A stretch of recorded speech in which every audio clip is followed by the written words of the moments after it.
Hi guys, welcome back to Elephants in the Room. I have some really exciting guests here with me. As you guys can see, I am here with Hayd and David Kushner. I'm going to introduce them to you guys. If you don't know who they are, I'm sure you do. David is a 22-year-old singer-songwriter from Chicago. He's signed to Virgin Music, a distribution service label for independent artists. David has over 2.5 monthly listeners on Spotify and over 2.2 million social media followers across Instagram and TikTok. David toured with Lauv, opened his first 3 headliners in the top 3 major cities, and generated over 180 million streams on Spotify in the past 12 months. And he is also my boyfriend, so that's kind of cool. Wow. I know. Isn't a long time coming since he's come on here. You said for monthly listeners, you said 1 or 2.4 something, but you didn't say million. I didn't say million. So, only 2.4. Yeah. And me and Hayd are the 2.5 people, yeah. Yeah. Awesome. All right. Hayd is a 21-year-old singer-songwriter from Michigan. He's signed to Interscope Records. In the last 2 years, he's accumulated 1.4 billion global streams with viral songs like Head in the Clouds, Changes, and Closure. And he now lives in Los Angeles. By the way, Head in the Clouds, that music video is phenomenal. Everyone go watch it. Thank you. But yeah, thanks for being here, guys. Let's talk about how we know Hayd, because obviously you guys know how I know David. Why are you laughing, David? Nothing. What's your problem? Nothing. I'll tell you later. What? Nothing. I no, farted. Just tell me. David! Oh. You know what? We're not going to cut that out because this is Elephants in the Room, so we are vulnerable on here. We're honest. David. David's probably going to fart like 20 more times. That was our one rule before we started. Because I started David taking beef liver pills I take now. David takes beef liver pills. David takes beef liver pills. Yep. And they give him terrible gas. Yeah. And his farts are the type that just like linger and they fill a room. They fill every space that's possible. Yes. And they don't die down. For like 20 minutes, it just really... We've been begging David to stop taking his beef liver pills, but yep, he hasn't. Anyways, so yeah, that's a little bit about Hayd and David Kushner. But yeah, how we know Hayd, it's actually funny because when me and David were first dating, before everything blew up with Miserable Man for David, we were huge fans of Hayd. And they ended up becoming friends. And now they live together. We're actually in their house as we speak. So yeah, we're super excited to get into it. But as you guys know, this podcast is all about just being real, being vulnerable, being honest. So I'm going to just ask you guys some questions. So yeah, let's just do it. Word. Okay. Let's do it. Word. Let's do it. Sounds so fun. Okay. I'm going to start with you, Hayd. So obviously it's the same set of questions for both of you, but I'm going to ask for your answer first on this one.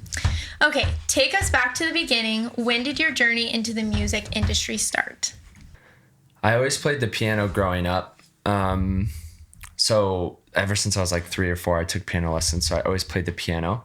And then I also really liked writing poetry and reading. I was a big reader as a kid, which I feel like poetry and playing the piano are the 2 ingredients for writing songs, but they didn't mix. Like I didn't write songs until I was in high school. I went through a breakup, which maybe is like the genesis of every artist go through a breakup, but then all of a sudden I felt all these strong emotions, and then people like would ask me, "Oh, how are you doing?" And it's kind of hard to put, like, sometimes words don't do it justice. How you feel, like it's kind of hard to like simply explain how you feel like in a tangible way. But music can do that because it just the emotion in music. So anyway, I started writing songs just as an emotional outlet. So I was writing all these sad breakup songs. And so I just put them on SoundCloud. I didn't really think anything of it. It wasn't like I was necessarily like, oh, I'm gonna get signed. I'm gonna do this for my work, for my job. But I started putting them on SoundCloud, and then I started putting them on YouTube. And basically early on, like even now, but 3 or 4 years ago, so this is all like 3 or 4 years ago, lyric channels were really big on YouTube. And so I got like all their emails, and so I would just send out mass emails. I'd literally copy and paste the same email, and I'd just switch out their names. And it would basically be like, "Hey, I'm Hayd. This is my new song. This is a little bit about me. This is a little bit about the song." I'd send it to all these channels, and then they would start posting my music. And they had millions of subscribers. I had like 2 subscribers at this point. So I basically just did that. And so every time I had a new release, I would just email them, and I built up relationships with all these different lyric channels to the point where now they're posting all of my music, and then that helped me grow a little bit. So that was a start. Like, it really started on YouTube, and then in 2020, like during quarantine, that's when I started posting on TikTok, and then like you have viral videos, viral sounds, viral songs, and then that led to me getting signed. But it also just allowed me to be able to do it full time and also just reach a wider audience. And then it was like kind of around that time, well, maybe a little later, but when I met David. But yeah, cool. that's kind of the awesome. Simplified story. I actually didn't know that. That's cool. I had no idea. So yeah, you're 21 now. So you were how old when you were like emailing over the songs to? I was probably like 17 or 18. Very cool. It was when I was a junior in high school, or junior or senior in high school.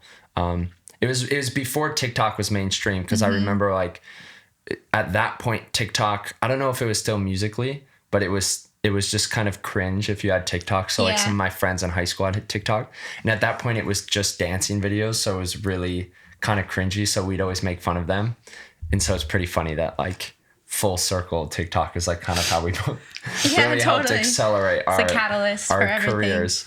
So. That's awesome. Well, thanks, Hayd. Yeah, that's so cool. All right, David, same question for you. I know this answer, but take us back to the beginning. When did your journey into the music industry start? Hello, I'm David Kushner. My journey began, I liked singing growing up, and I would sing with all my 4 sisters. I would sing Justin Bieber, Shawn Mendes, Eminem, till I collapse. I'm spilling these raps. Wrong as you. I was trying to remember the lyrics, but I forgot. And so I would sing, and then I would go to their concerts with them, like Jonas Brothers, and I would just tag along. And then I really loved music growing up, and just fell in love with it as I did those things with my family and my sisters, and then got guitar lessons in 4th grade. My sisters got piano lessons. So like my parents kind of put us through a very musically inclined upbringing, I guess. Not like too much, just like they made my sisters do piano lessons and they got me guitar lessons. But we wanted to, like it was fun. And then, fast forward, there was nothing really else like in between like middle school and stuff. It was really high school, kind of coming towards the end of high school. I just started taking singing more seriously, and you took singing lessons, right? Yeah, and then high school ended, and then I got a vocal coach, and I was because I'm from outside of Chicago, so I would commute back and forth from the suburbs to the city every day, do vocal lessons, and then I was god awful at singing. So I was That's not true. That's not true. I was really I'm all right now. I got some more work to do. But just did some lessons, and I was just working. I didn't go to college. And then I started joining TikTok like Hayd, and then I started posting and gaining a platform just like through other things. I was like doing motivational videos, and I was posting like trends, and then I was also doing like some cringy stuff that like we're not gonna talk about. Guys, everyone go down to the bottom of David's TikTok and watch the videos. I promise you won't regret it. Don't go down to the bottom. You start like on TikTok. You kind of started as like a influencer. Yeah, kind of like an influencer, but it was like mental health. Like you were encouraging people with mental health stuff. Totally. And you had a bunch of followers from that. Yeah. It was cool. How many followers did you have before? Like before music, you were at like about 1 million, right? Yeah, like I hit 1 million in March of 2020. Yeah. And then, and then just in between that posting, like I started end of 2019, and then like all the way through 2020, I was just behind the scenes, like still working on music, doing voice lessons, learning guitar on YouTube. Like I've never gotten a guitar lesson like since I started it again. And I just knew that that's what I was really passionate about, and I wanted it to be that. I wanted that to be my thing. And it was hard, but I kept going, and then started writing my original songs eventually, and like started to explore that. And then I released my first song in 2021. It's called Illy. And then Illy? yeah, Illy. like I Love You. That was the one that did really well on TikTok. Yeah. Yeah, and then I just kind of transitioned the brand from like, influencer, speaker, whatever you want to call it, to like artist, and it was going really well. And I kind of just had the whole vision in my head for it, and then just kept writing, and then and then I wrote Miserable Man and kind of had like a moment on TikTok, and then I wrote Mr. Forgettable, and then it's been really awesome. It's been really good. So Yeah. and then now I'm in LA. Just moved here. But when did we met? We met in In November, end when of last Miserable. year. Yeah, you guys when met right when Miserable Man was coming out. I FaceTimed each Yeah, other. I remember. Which I'll just say, just to hype David up, and I'm not just saying this because I'm his girlfriend, but I started dating David right when he really started pursuing music. And this kid put in so much time and effort and hard work. He would sit in a room for hours just by himself trying to develop his sound. He doubted himself so much, and even when he wrote Miserable Man, like, he didn't even think it was that good. And then, here we are now. So he's worked very hard, and I'm sure Hayd has as well. So it's really cool to see, which both of these guys, by the way, I know you guys don't know them personally, but I do, and they're both very humble, kind, gentle, just amazing, genuine people. And it's really hard to find those people in this space, and I've experienced a lot of people who aren't like that. So I'm very grateful to know both of them, but they're both really amazing men. That's sweet. So yeah. Thank you. All right, we'll go to the next question.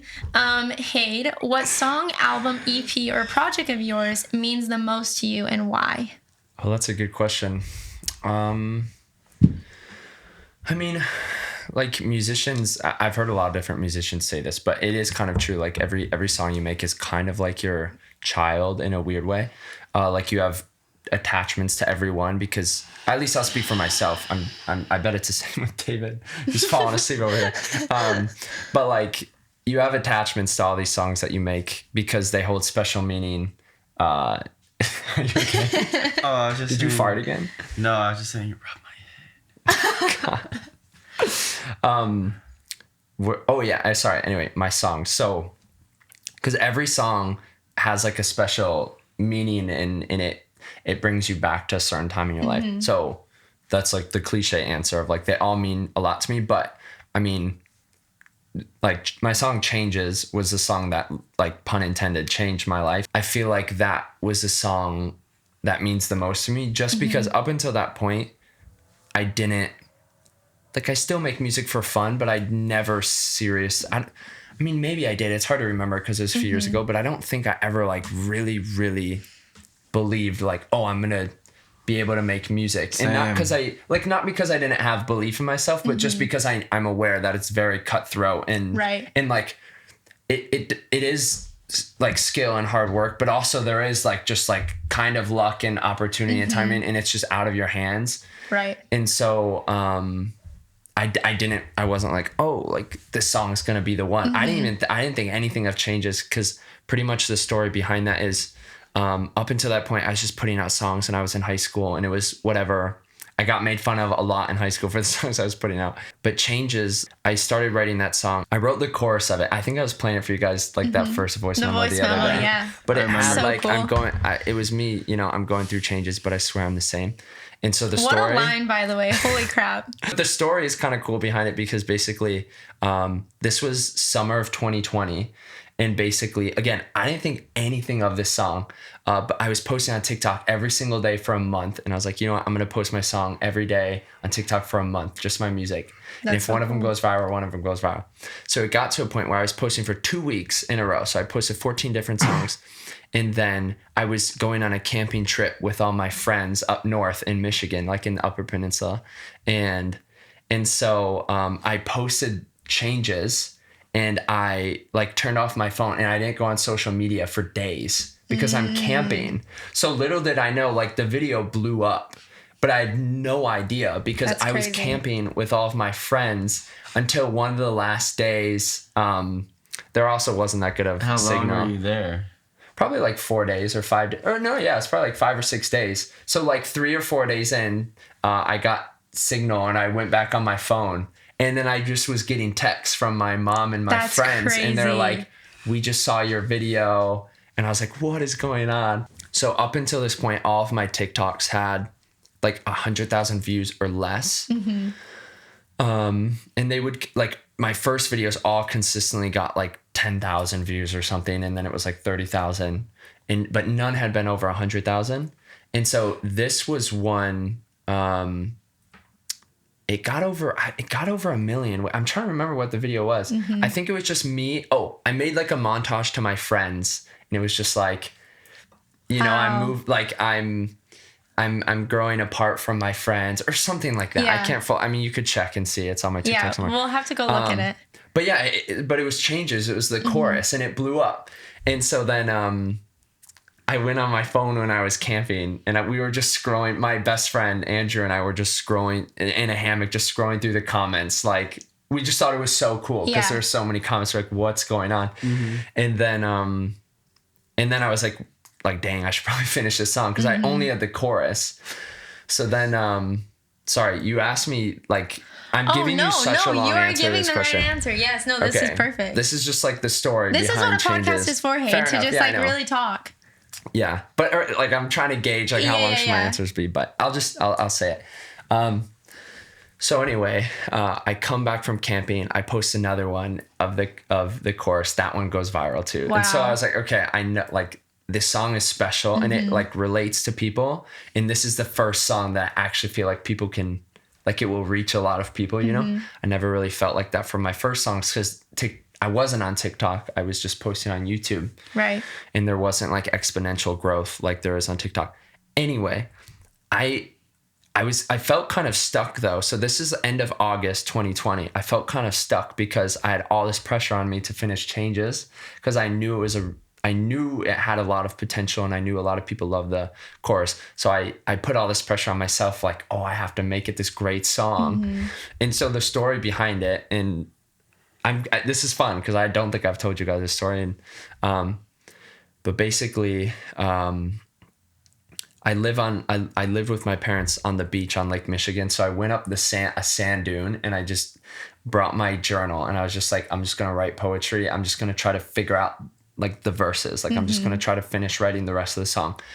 And I just couldn't do it for the life of me. Like I tried so long. I was just like writing all these ideas, and it wasn't like, they were probably fine ideas too. It's not like they were terrible, but they just weren't, they just weren't right. Yeah. And I had all this pressure on me that I was putting on myself. And so anyway, I went back home having not written really anything. And I just felt like defeated because I was like, maybe I'm just, it's not going to be that good of a song, or it's not going to reach people or whatever.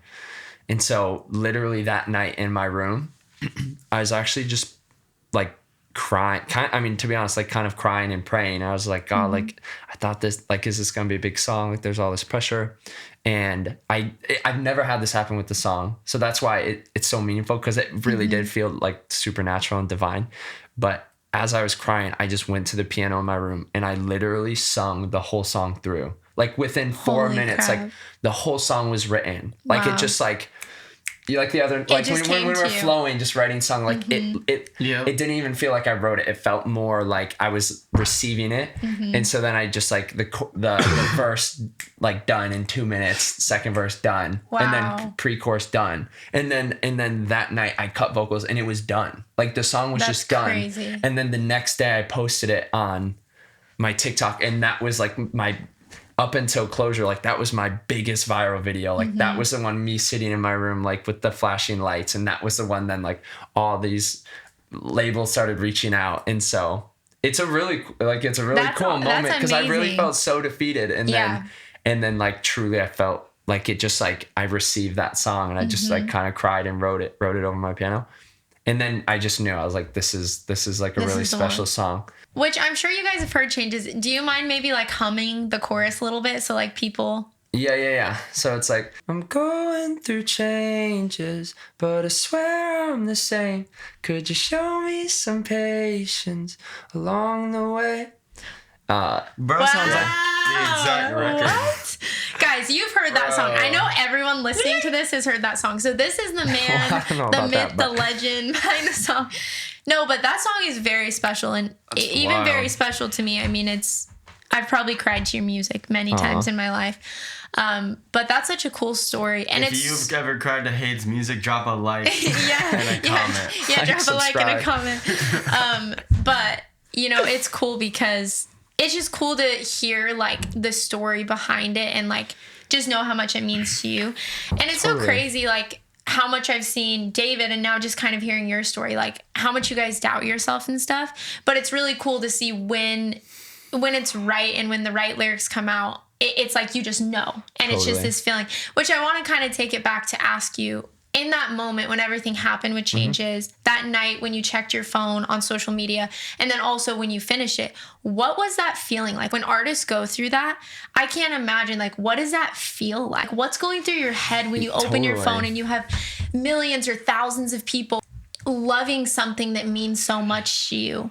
I mean, it's a high for sure. Like it's a rush. That's maybe the best word to explain it. Like it's a rush because you're just, I'm dragging and like, what do you call it? Like refreshing the page and there's all these comments and likes and it's like, oh my gosh, like it's like at me. It's kind of like you're on cloud nine, but of course with a high, like it goes away. So like, you know, like for those 3 days, it was like, you know, I was like, oh my gosh, this is so cool. Like I'm the most famous person on the planet, which is so not true, but it makes you feel that way. It's like, it's just this rush. And also it's kind of like this, it feels like fulfilling in the sense of like you put in work to write this song and it's like fulfilling to see it reach people and like actually impact people in a really good way. Like seeing people comment or just saying like this song, you know, like saved me, or this song is exactly what I'm going through. Like it's wild. It just like you realize there's so many people out there, and like even though I'm a kid in my bedroom making music by myself, like millions of people are now hearing it. So it's definitely a high for sure. That's cool. Yeah, and then it goes away, and then you chase the next one, and it's like this cycle. Which I know, David, you can relate to that. Do you want to speak on that a little bit? Like the high of like, I was with David when like Miserable Man blew up, and it was so crazy. Like every day, I swear, this like a new video would get like millions of streams. Yeah, it was crazy. It's crazy. It was like my head was in the clouds or something. Oh, nice. Did you see what I did there? Yeah. Nice. Yeah. All right, David. Well, you have to answer that question too. So, what song, album, EP, or project of yours means the most to you, and why? Well, I only got one EP. Oh, okay. Well, yeah, but you have a lot of songs. No, I mean, you can choose one song. No, I know. It's just funny. Yeah, I'm actually curious. Like, what song means the most to you? I'm trying to guess what he's gonna say. I don't know. I feel like it's it'd be Miserable Man. I agree with Hayden. Like each one is so different. The new one we wrote, Daylight or whatever. Just kidding. Oh yeah, there's a new song we wrote that's really good. Coming soon. But Miserable Man, no? Is it not? Yeah, I usually always say Miserable Man. Why? Probably because, I mean, number one, it was like the first song that, you know, did really well for me. And that kind of started like a whole new season in my life, but also started a whole new like sound for me as an artist. And yeah, just the chorus to me is like still, I think, just like the best chorus I've ever written. I think it's just like the most relatable I've written, because I think we all feel lost sometimes. And totally. Oh, what? Well, I just have my song. It's like I'm lost. Like, I'm like, I'm doing all these Hayed references, by the way. They're in sync. Yeah, you know, like we'll feel that way in whatever regard that is. Because I wrote it about that, like kind of feeling out of place, or maybe there's like a small town you grew up in, which is kind of the story behind it, is like these two people from a small town and they want to get out because like it doesn't feel like home anymore. Like maybe wherever your home is, like you kind of lose it in a way. Like it kind of doesn't feel like home anymore. I don't know. For me, I was traveling all the time, trying to pursue music. I would come here to LA, like when I didn't live here, always working with people, writing songs, and you know, just on my grind, you know, trying to make it happen, I guess. And then it became really hard, and I felt super out of place, and just like just scared of the uncertainty of like, dang, like what if this doesn't work out? And I just kind of settle for, you know, a more stable, regular job, because, you know, like money's not stable when you're trying to be an artist and all that stuff. But with that being said, yeah, so that's kind of what I wrote that course about, is like I just felt like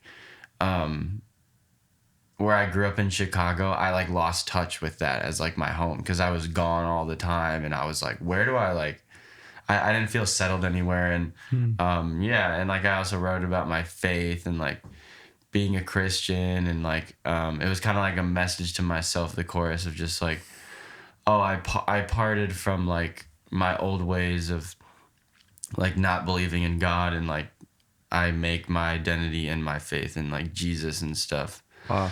And yeah, that's like a personal meaning. And yeah, and then the story of the song though is like this fictional boy and girl kind of run away, and they kind of create their own life, and then it kind of ends like happy, like they have kids, they built their own house, like they have a dream house. And yeah, it's kind of like the journey of, I don't know, I've explained it different times, like the journey of what people will call like the American dream, you know, like wanting to have freedom, which essentially that's like what it is, I guess. And like they kind of end up making it happen, and they have a beautiful family, like they're at the dinner table, and they kind of like have this moment of realization, like, which is in the second verse, of like, dang, like we made it, like we really took that risk, and like we made our own, we like found our home. And like, yeah, so it's like a lot of different cross meanings. Yeah. But yeah, I would say just that would be the third thing, is just like the meanings behind it, and the meanings even personally and stuff. And It's cool hearing you say,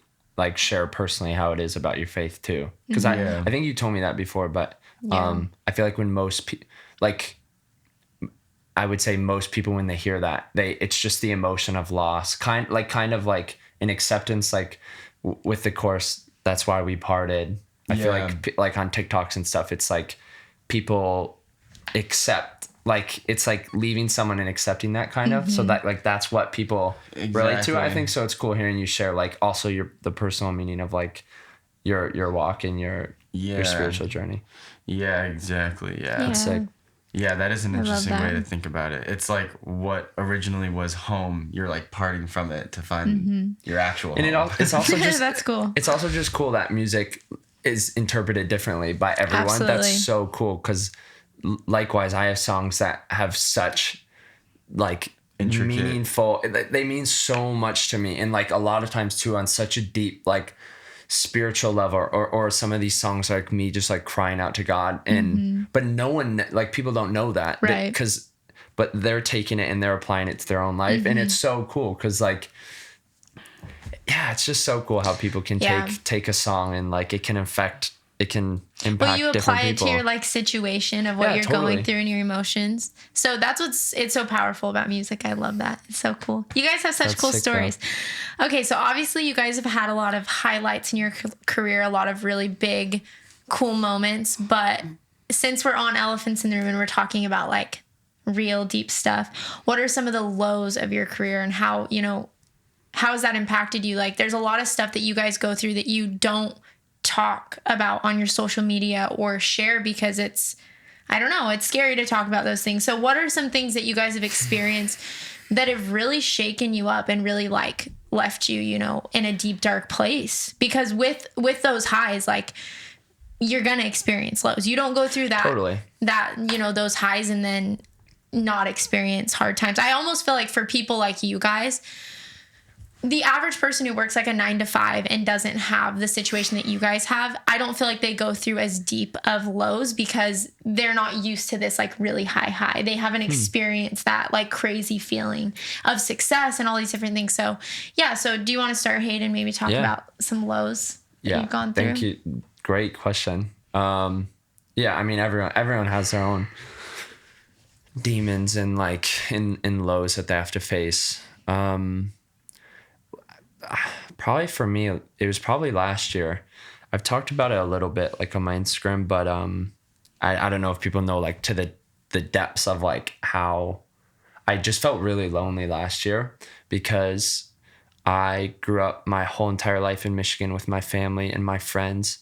And even college, like I was going to community college. So I was still living with my parents and I was seeing my friends.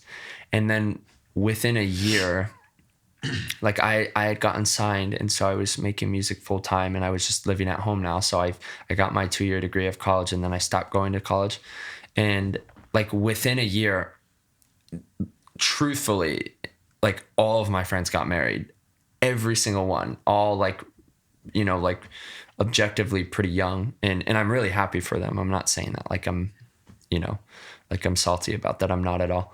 But they just all got married. And so I just felt so alone because like I didn't see my friends. And then, so it kind of got to a point like in 2021, I said last year, but I'm just giving a little bit of, I'm prefacing a little bit. So I was like, I talked to my dad and I was like, I need to move. I think I need to move because I'm just spending all this time in my room making music, and I just feel really lonely because I don't see any of my friends. Like I love my family and I'm so close with them. But I'm just in my room like all the time. And I loved college because I feel like naturally I'm maybe more of an extrovert and I love conversating with people. And so I loved college. But then COVID hit. So it was like all these things. And so I was like, man, I need to move. And I had no idea what to expect because I had never been on my own before. And so in moving from Michigan to Los Angeles is like, it's pretty far, you know, it's like as far away as I could move in the country. And so, sorry, that's to preface my low really was last year. Like last summer was,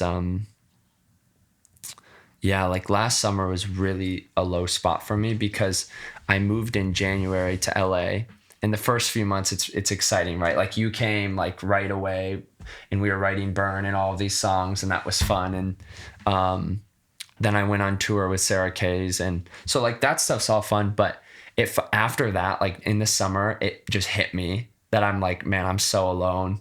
Like I don't see my family anymore. My older brother has a daughter. I have a niece that's growing up and I'm just not a part of her life. Like I came home one time and she looked like she had never seen me before. And I'm like, oh my gosh. Like, so I'm watching my niece grow through Instagram. Like my little brother is, again, I'm just so close with my family, and my little brother is now like 16, 17. He's starting to date a girl and he's going through some hardships, and I'm not there for him I'm just not there for him. And same, you know, with my parents. And so that's like just hard because I'm like, it was my choice to leave. And just on top of that, I didn't see I was losing touch with my friends. And again, it's not like because there's an argument. It was just when you're that far away from people, you're just really not a part of their lives anymore. So anyway, I say all that it climaxes to basically, I felt so alone in the summer. I felt like I had nobody.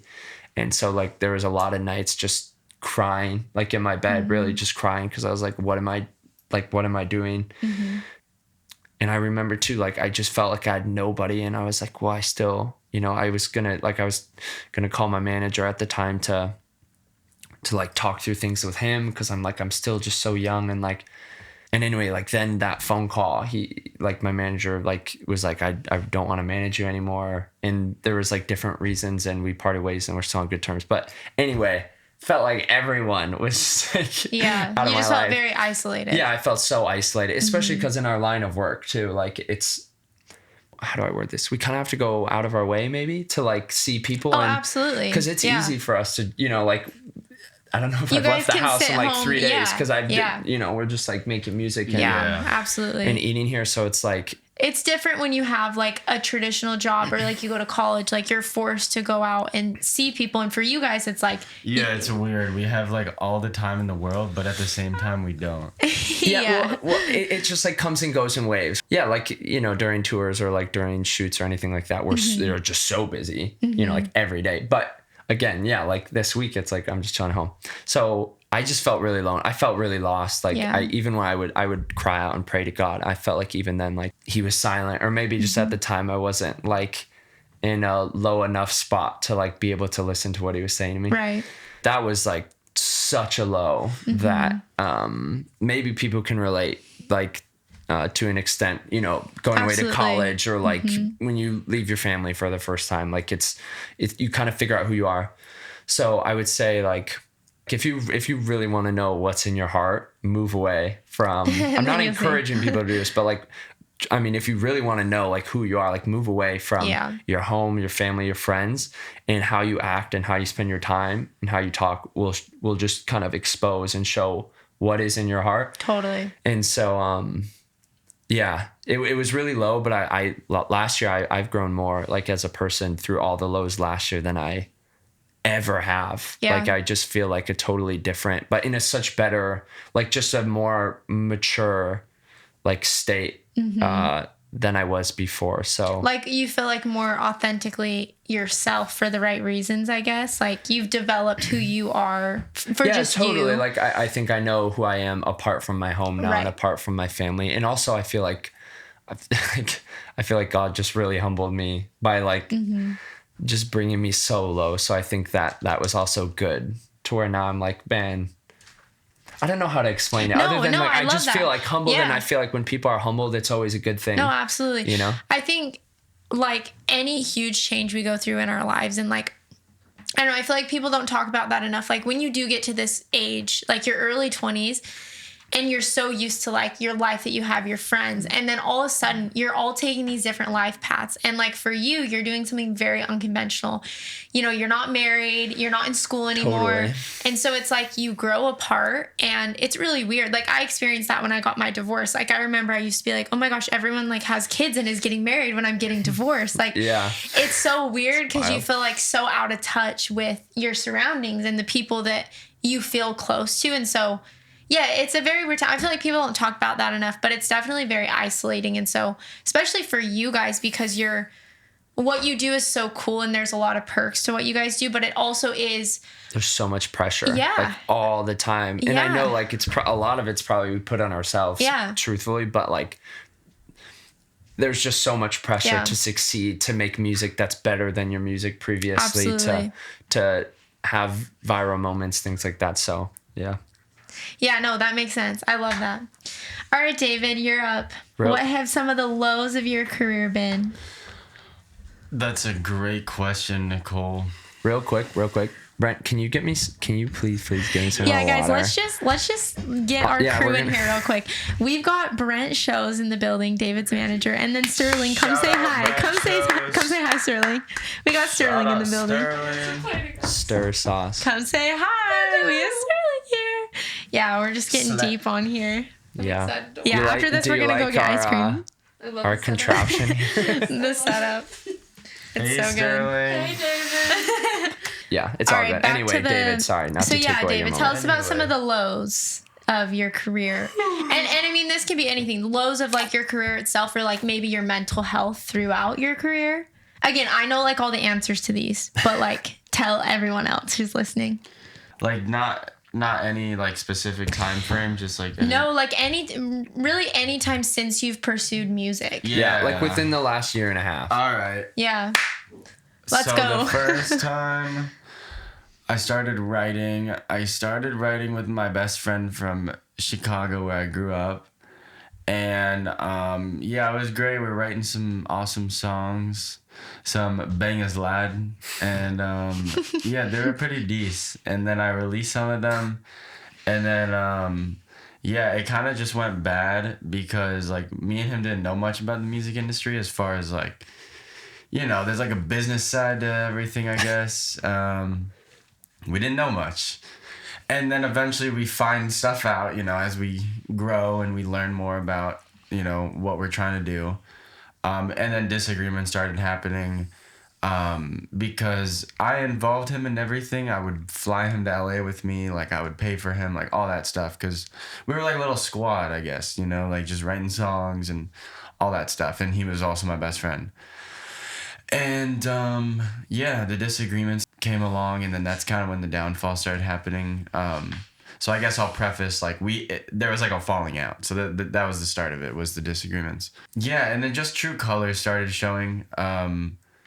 He just started treating me differently, and just like kind of showed me kind of that he wasn't in it for the right reasons. and it was just disagreements of like, oh, you know, I should own half of your blah blah blah blah because, you know, and everything he wanted like was something he wasn't gonna get because it didn't make any sense. And then it just, long story short, just a bunch of arguments like that, and then it just turned into him like F you, you know, mother effer, whatever, like really bad, really sad. And it really affected me. It's like and a bad fallout between. Yeah, it's like a breakup basically. Like we were ready for over like.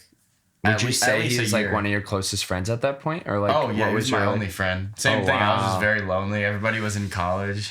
Yeah, hey, like when I met David, they were like a tag team. Like he literally went everywhere with us. Like it was crazy to see that happen. Yeah, and yeah, I was at home in Chicago, and sisters all left the house. I was the only boy because I have four sisters, and then I have an older brother, a half brother, but I didn't really ever grow up with him that much.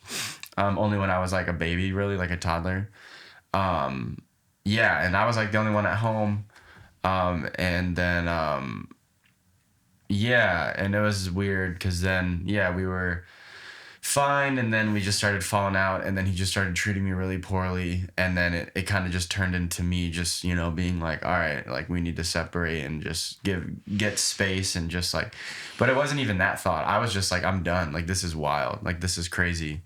But you were also, sorry to like cut you off. No, you're good. David was very patient and gave a lot of grace and a lot of chances, because I think he really wanted things to work because they were so close. And like, yeah, like David really went through it. Like that was really hard to see him.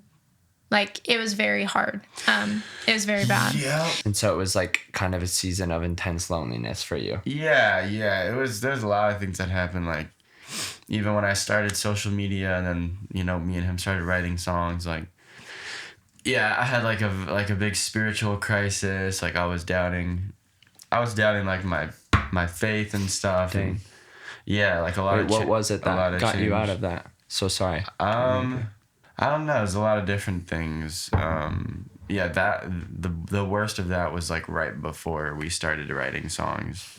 It kind of started to heal and get better. I don't know. I was just like doubting God, and if he was really there. Oh, if he's not real, like I want to do whatever I want and like sin, basically. Sure. Yeah, and that's what it was, because I was like gaining a platform, and then I like realized like, oh dang, like this is like a very, like you can become a very powerful person, a very powerful influence in the world, like by gaining a following like this. Mm-hmm. And then I think it was yeah, that just started to make me doubt, because like my flesh wanted to be God myself and like do whatever I wanted to. Yeah, so like personal stuff like that as far as faith and religion, and yeah, I would say it was just, I basically just took it more serious because I knew that God was there.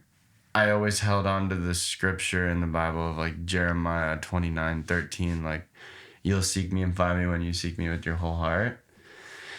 And then I was just like, okay, God, like, even though you seem absent and all that stuff, or like, you don't seem real, like, I'm just going to keep pursuing you. And like, hopefully this all gets better. Cause like, wow, I'm miserable and like. Miserable man. Yeah, miserable man. And like, life is pointless. Like, yeah, just really bad, depressing thoughts. I don't have depression. I know some people struggle with that. But I was very depressed at the time, and like, yeah, just really, really bad thoughts. I wasn't sleeping, like barely sleeping.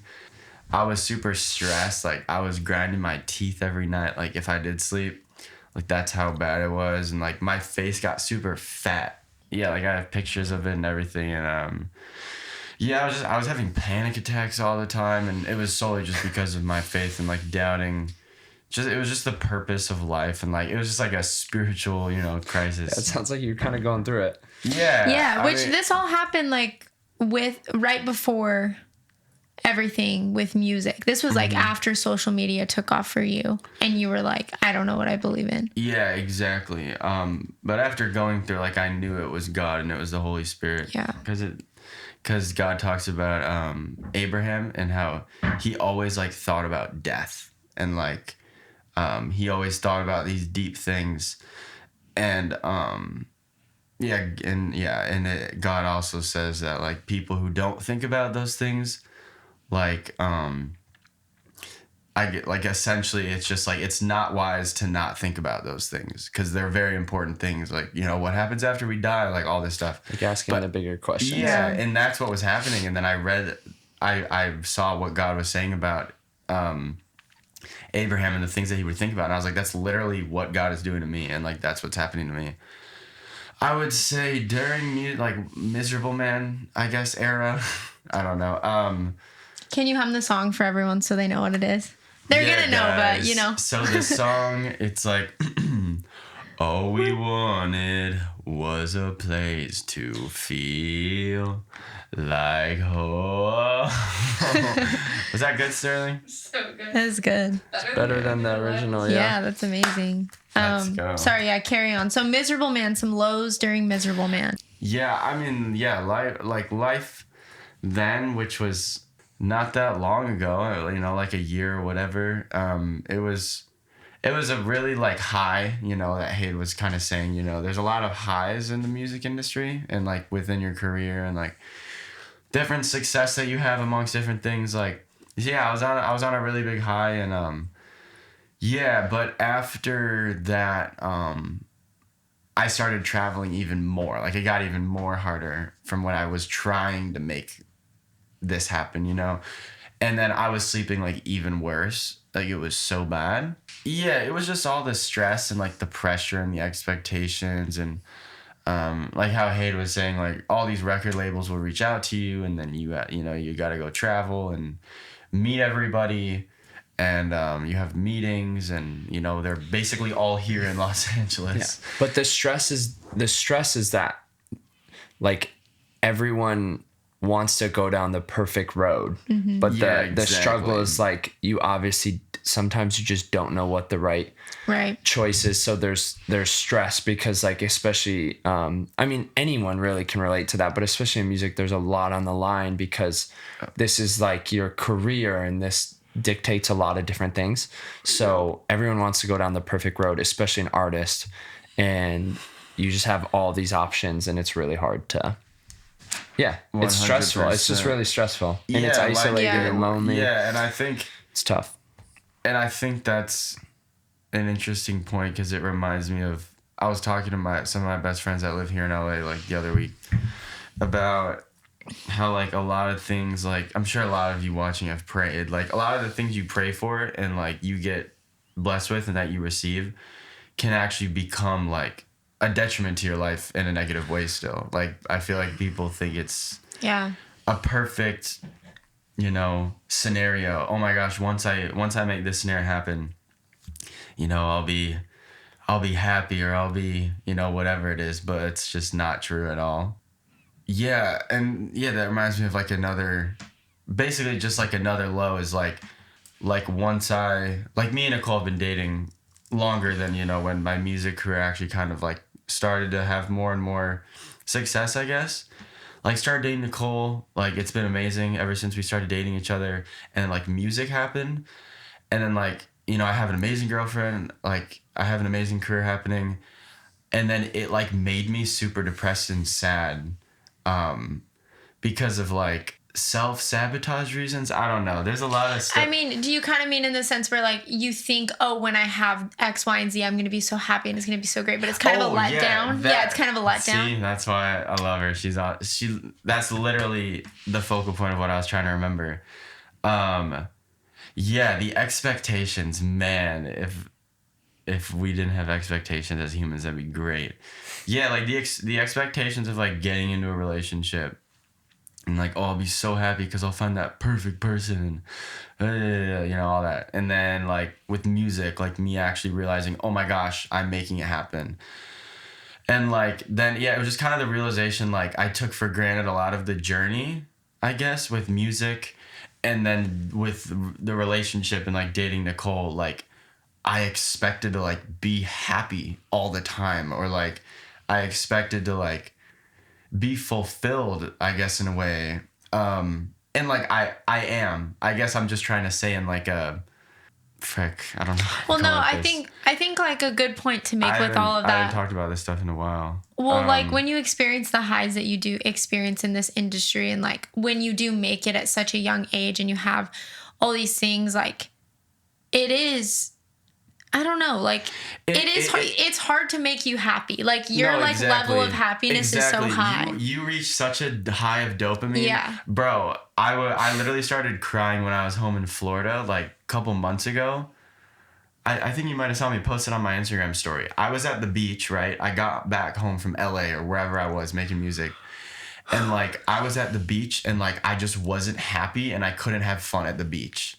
And like all these families and all these people are having fun doing such a simple thing. Like I can't do like it. Oh yeah, you did post. You said like I went to the simple times, like when I the simple times, like when I was just living like a normal life, because it's not a normal life that like artists live.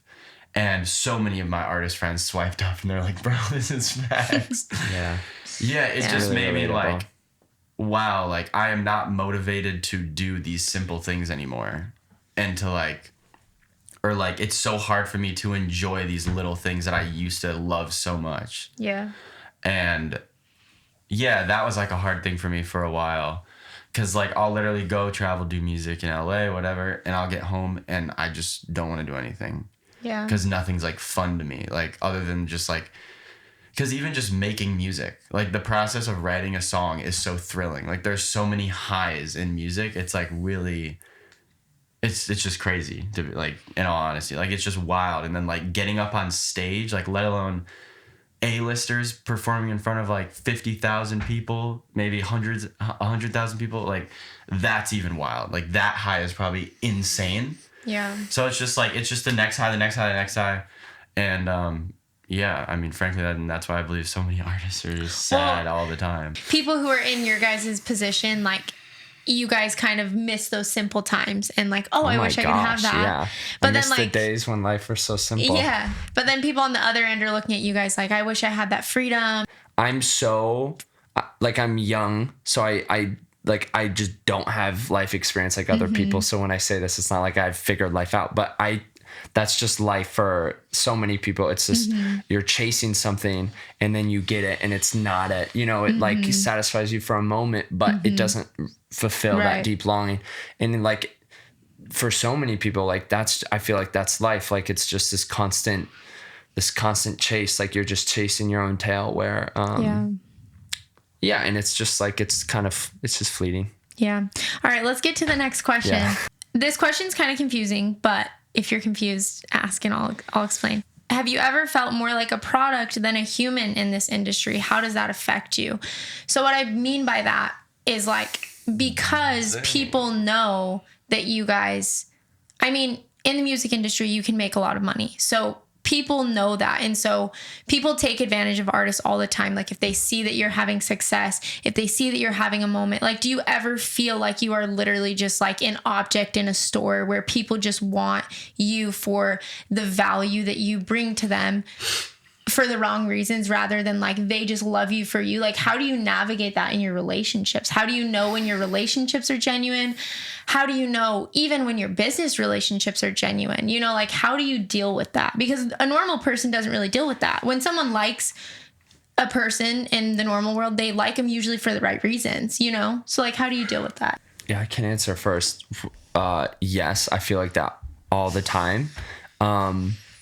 Also, for me, like, I feel like that all the time now, and I'm not, you know, like, think about someone like Adele or Justin Bieber, like someone who has infinitely more success. Like, I can't even imagine what they go through because they probably have such a, take Drake, for example, like, everyone's trying to take a piece of him, and, like, who does he really have there for? You know, I don't know. I can't even imagine. But, yeah, I feel like that all the time. Like, I certainly feel like that, like, people, and again, I'm saying this all in the lens of like, I'm not an A-list celebrity. So like, I'm just trying to preface that. I'm saying it just for me. Like, I do feel that all the time. I always like, and it directly correlates with like your success 100%. Cause I never felt like this when I first started making music.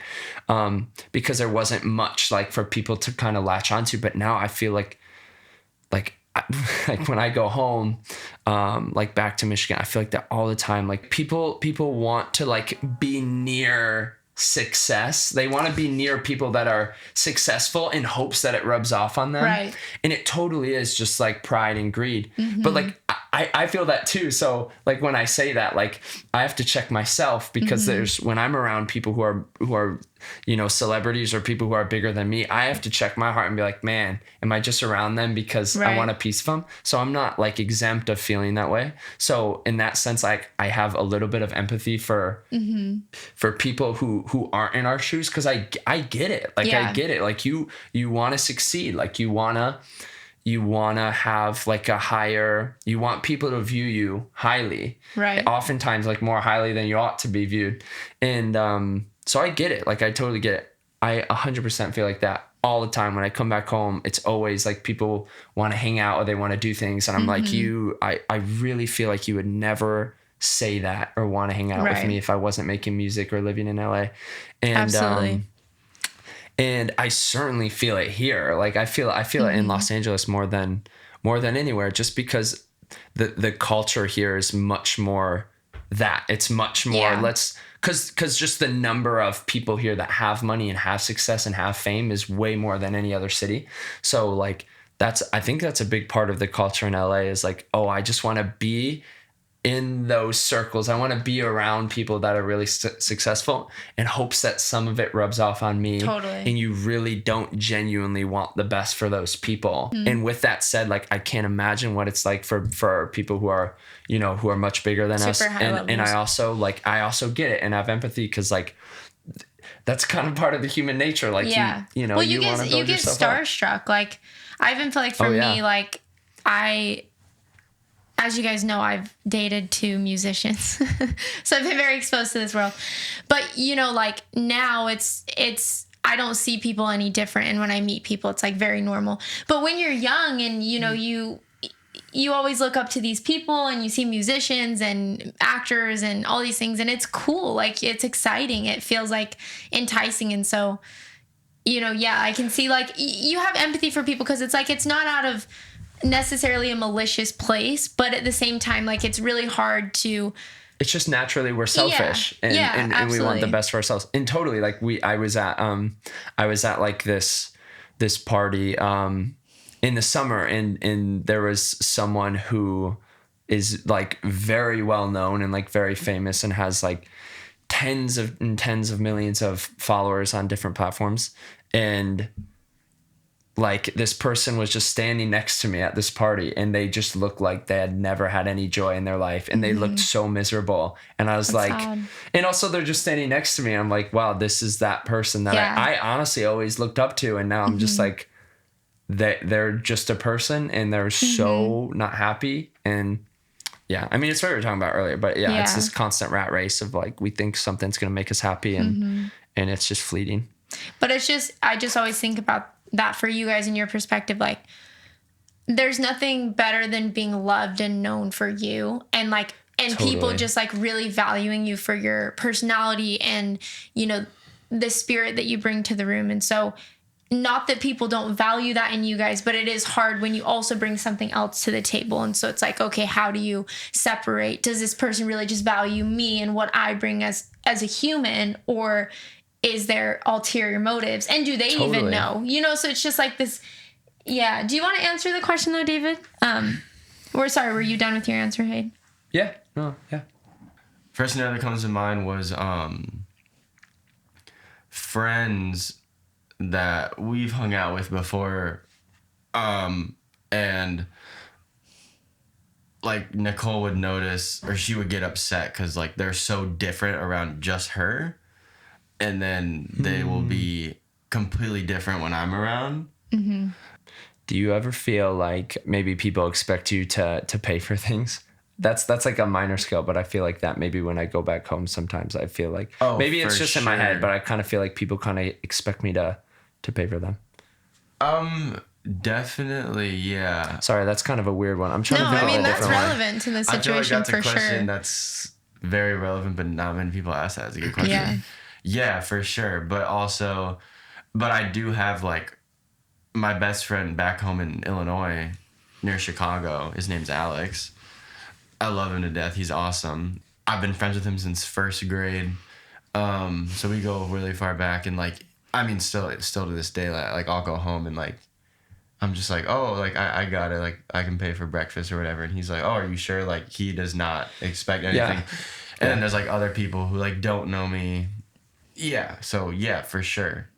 I feel like also maybe I mean, it's what I was saying earlier, but I feel like people just kind of linger around me who I just am not really friends with, or we're not that close, but they think we're closer than we are. Yeah. It really feels true. weird to say this because it feels like it's pretentious to true. say. I don't mean it like true. that, but it really feels like there's people that kind of just linger. Yes. Because I'm different in the sense of like I'm not married and have kids and like in a picket fence and like back home, because that's what most people do. And like when you have an outlier, like people, they just linger around, and it's like, I'm not really friends with you, but you just want a piece of me. It feels like that. No, and I really wanted to talk about this because I feel like for you guys, it's kind of uncomfortable being like, oh, like people use me and like people think I'm so cool. Like obviously you don't want to sit there and say that because it's like weird. But from my end, like seeing you guys and experiencing that with David, like that is a real thing. Like people treat you differently when you have followers and when you have success and when you have money. Like, and it frustrates me for you guys because like when I see David get treated differently, I'm like, you better like David for David. And if you don't like David for David, like leave him alone. And, like, obviously you can value someone's art and their music, but it's just, like, I don't know. I just think that people are very manipulative, and there's a lot of bad that can happen and damage that can happen. And I don't know, like, it's just not talked about, which, again, this podcast is about, like, just talking about stuff that, is maybe uncomfortable for people to hear. But, I don't know. Like, I think that's a real thing, and I don't think it's bad for you guys to admit that. Like, I know that it maybe seems like it's, like, you don't want to say that because it feels like kind of like you don't want people to assume that you think you're this or that, but the reality is that does happen. People treat you differently, and that's a hard thing to go through. Like, oh well, yeah, that reminds me, because I just lost another best friend like 2 months ago. Yeah, David's just losing best friends left and right out here. Yeah, he was, and like I'm not just using that word like it's nothing. Like literally. No, these are people you've known like your whole life. Like this guy, we like literally, we don't talk anymore. We're not friends at all. Like I've known him like since almost elementary school, like, but middle school is when we've known each other that long. It's kind of same scenario. Like true colors kind of started coming through like towards the end of the relationship. Oh yeah, I mean he expected me to pay for everything for him. And the thing is like I love paying for people, so it's not any like animosity at all. It's like I have no issue with it, but I have had arguments with him before, like where he expects it, and then like I've had to like check him where I'm like, yo, like you can't expect it because like I won't always do that, like. Which you do like 99.9% of the time for most people, Like, you're very gracious to him. You've always been very gracious to him. Just towards the end of the relationship, it was just, I won't get into specifics because it's a very interesting story. Yeah. We'd be here all night. But someone using you like... Yes. Yeah, so he was in a little pickle. Like, he was going through something in his life. And I was trying to help him.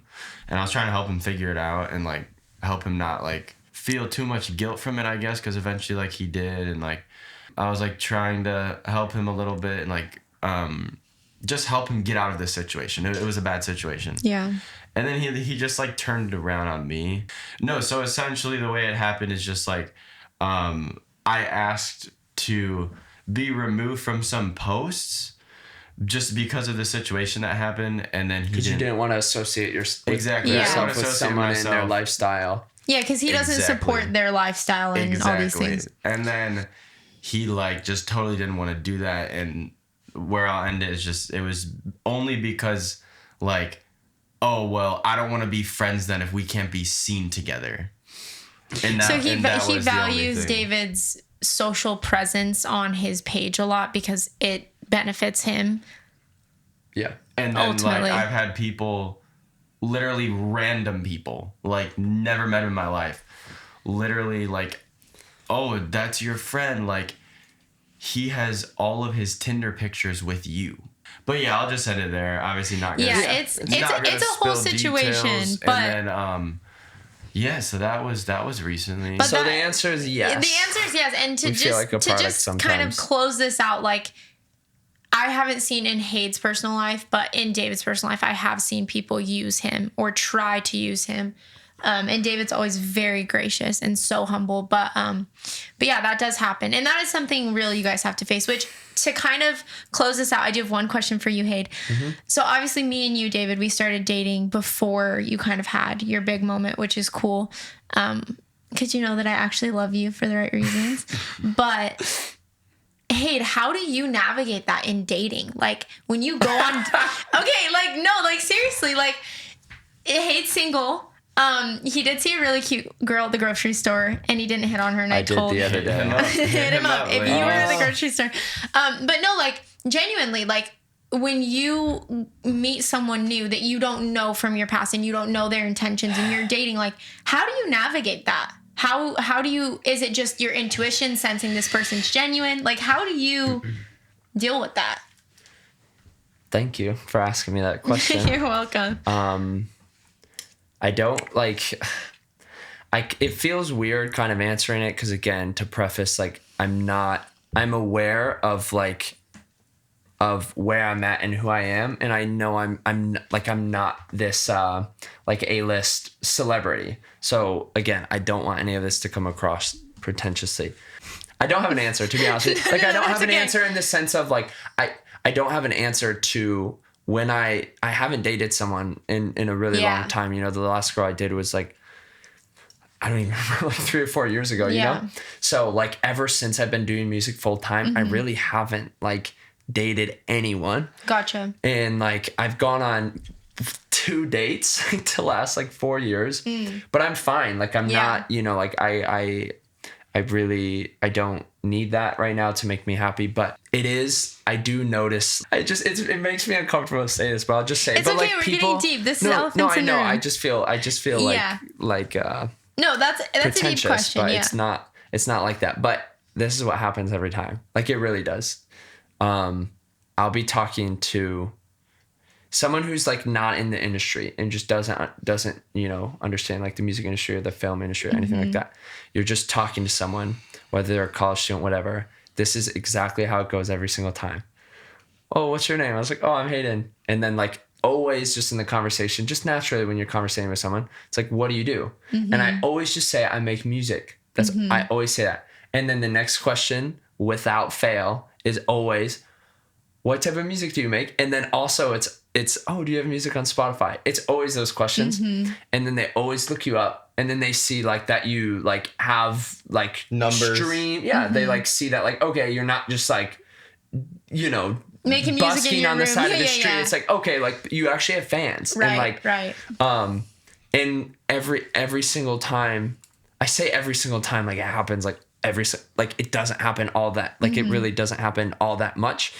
I see it every time because then they look you up and then their face changes and it's always just like a switch I flips. physically I feel like I'm treated different after that, like all the time. Amen, and this happened. brother. No, this literally happened. Like I was telling you guys, I think I was telling you guys this. The but this girl. was literally happened the other day where like I was with the guys Wait, I from didn't our hear this. well, I was with like some of the guys from our house church having dinner, and we were just having dinner, and I went to use the restroom, and then when I come back, there's just 2 girls in the house, and basically like Ivan, that's the guy whose house we were at, like these were his neighbors, right? And she was having like some lung problems. So I was just like, hey, can we like pray for you? Is that fine? And they're like, oh yeah, like we'd love prayer. So anyway, so that's why. So these 2 girls come in. I've never met them in my life. And so like all the guys pray for them.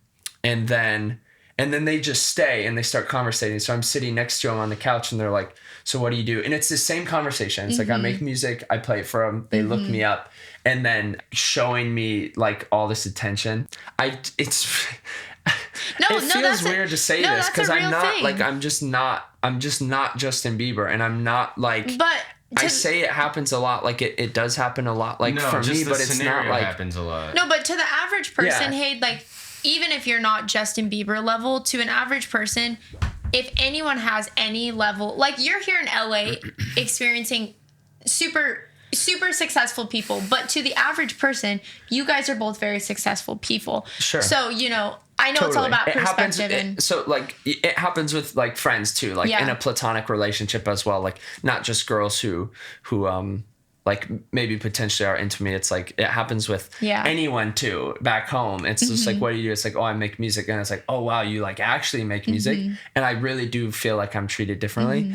And it's really hard to navigate. And I was joking with my friends because I'm like, when I go back home and I go places, I want to just like make something up. Like I want to say I'm like a fake scenario. Like I work at a grocery store. Like I want to say like I'm a baker or something. Even though like I literally don't know how to bake anything. Like I've never even made cookies in my life. I don't know how to make it. Ladies, hit him up in the DMs. Teach him how to bake. I can make homemade pizzas. That's about all. And eggs. Yes. That's about all I can make. Anyway, so I was just like, oh, maybe I should just like come up with something. But then I'm like, no, I don't want to lie. So it's kind of like this weird thing where like, I don't really know because I envy that like with you guys, like you know that Nicole loves you because of you and not just because you've seen success in music really or because you have money or things like that. And I just can't relate to that. Like I envy that because I'm like, oh man, like, wouldn't it be nice like if I just had a girlfriend that I like loved and that like I wanted to be with forever and we've been together. Like I just don't have that. And that's probably also why I like don't go on that many dates just because like it's just not maybe as appealing to me to do that. Hopeless romantic. I'm just kidding. So there you go. Yeah. No, yeah. Well, I just want to ask you that question from your perspective. No, I appreciate that question. Yeah. I feel it's like makes me uncomfortable answering it, but yes, I totally I feel that was really good though, the answer. Yeah, sorry, David. You can't. Yeah, I can't ask you the same question. Yeah, wait. What? Repeat again? Well, just the question was like in regards to dating, like being treated differently, like by females. But I mean, you did experience that, David, with social media because you did have a social media following before me, like with girls on the internet. Like you know, you probably experienced girls in your hometown. This is just I guess I could talk about like.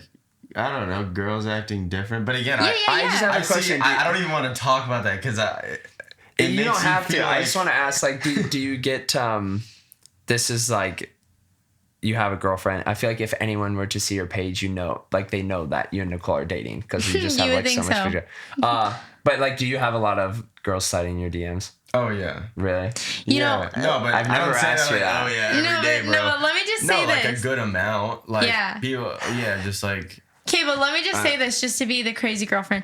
That's one thing that drives me nuts about girls sliding into his DMs is it's like, as a girl, because David will always say to me, oh, well, maybe they don't know I have a girlfriend. I'm like, David, are you dumb? Girls stalk your entire page before they DM you. Like, they know. But, yeah, no, like, they know. And, like, it's fine, but it's just, like, that's what's sad to me is that fame does that. Like, most people have good enough character that they wouldn't ever go after a guy who is in a relationship, but when there's fame involved, it changes.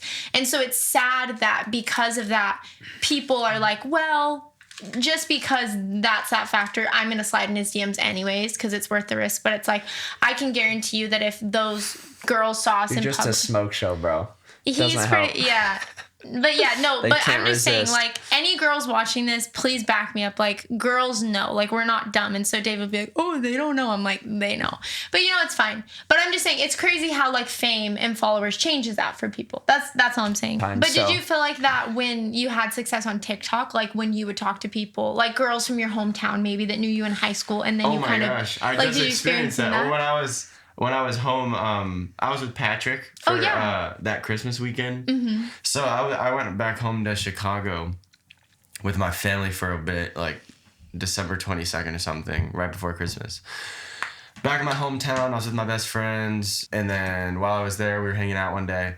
And then he's like, hey, so-and-so's having a party. Like, you know, all these people are going to be there from high school that we all grew up with. And I was like, yeah, it was like all of our friends and then all of their parents. Cause like, you know, we were all pretty intertwined, whatever. Anyway, so we go to the party, really cool Christmas party. And And yeah, like I see these girls I haven't seen since like middle school. Like that's how long I've known them. Like, oh hi, it's so nice to see you, whatever. And like, yeah, and then we start talking about like, you know, social media. Like same thing with Hayd, like, oh, you know, what are you working on right now? Or how is this doing? Or how is that doing? And then like kind of they look up whatever, and then you kind of like feel the change and like, Totally. yeah, and it's like, it's sad because then I remember like those kids, like I never was close with them growing up. I was talking to Hayd about this. Like me and Hayd were the kids in high school, like we would never hang out with that group that would like always drink or like, you know, they would experiment with drugs, whatever. Like, you know, I'm sure if you're watching this, like you know that group in high school, if you're in high school or whatever, like they would talk bad about me, like they would bully me, like I was a really skinny kid, like they would just say mean stuff, and then they just like treated me there as if they've known me so well, like, you know, this like whole time, and like, yeah, like nothing bad was said, but it just shows it's like if I wasn't in the position I'm in and I showed up at that party, it's like would they really care? It's just ingenuine. Yeah, exactly. Yeah. No, I was gonna say like because in high school I also got made fun of a lot for the music I made, and it was really cringy, like the music I was making in high school, but they would play it like before soccer warm-ups, before games and basketball games, like to that extent, like they really made fun of me. Wow. No way. That's crazy. Hey. That's like a whole nother story. They were playing it in a good way, like to hype you up. Like, no, I do have a story of like a girl I broke up with. Okay, okay. Get in. Okay. We're doing this. I was dating someone, and it was my first girlfriend ever. It was really not like, I don't want to say anything bad. It just was a toxic relationship. And I was like 16. We broke up, and she had a younger brother who was my age because she was a year older than me. And so he went to our rival school. But I thought we were still friends because we were on the same club soccer team, like outside of school. So like we were still friends, even though his sister and I broke up. And so like before we played this school in soccer, like during the warm-ups, like not the stadium, but like, you know, it's packed, like everyone's there. They just start playing only my music for warm-ups. That's and it's crazy. Like all my slow songs. I mean, a lot of my songs are slow, but you know, it's like all these slow songs, and everyone's like, it's just so embarrassing. And so it was to that extent. So they were playing my music. People are brutal. No, I mean, looking back, it's pretty funny. Like, it actually is so funny. Yeah, but as a kid, you were probably like traumatized. I know, it's so mean. Yeah. Yeah. Well, after I would I checked on SoundCloud, I would get like 100 more streams. I was like, oh, you're like, let's go, money in the bank. Yeah. No, but it looking back, that's actually hilarious. Yeah. But yeah, I mean, it was really mean. So yeah, I got made fun of. But my point was that like I came home, I went home a few weeks ago for Christmas, and I saw some of those same guys who made fun of me, and I haven't talked to them in years, and they were just like gassing me up, just like, and now they're like commenting on all my music I post and tease on Instagram and DM. They're just like, this is so good. And I was like, well, you didn't say that. Like, you're like, well, you used to make fun of me. You didn't say that like in high school. But anyway, that's the story. I wanted to keep it brief. Okay, sweet. Well, this is kind of the last question about like social media stuff.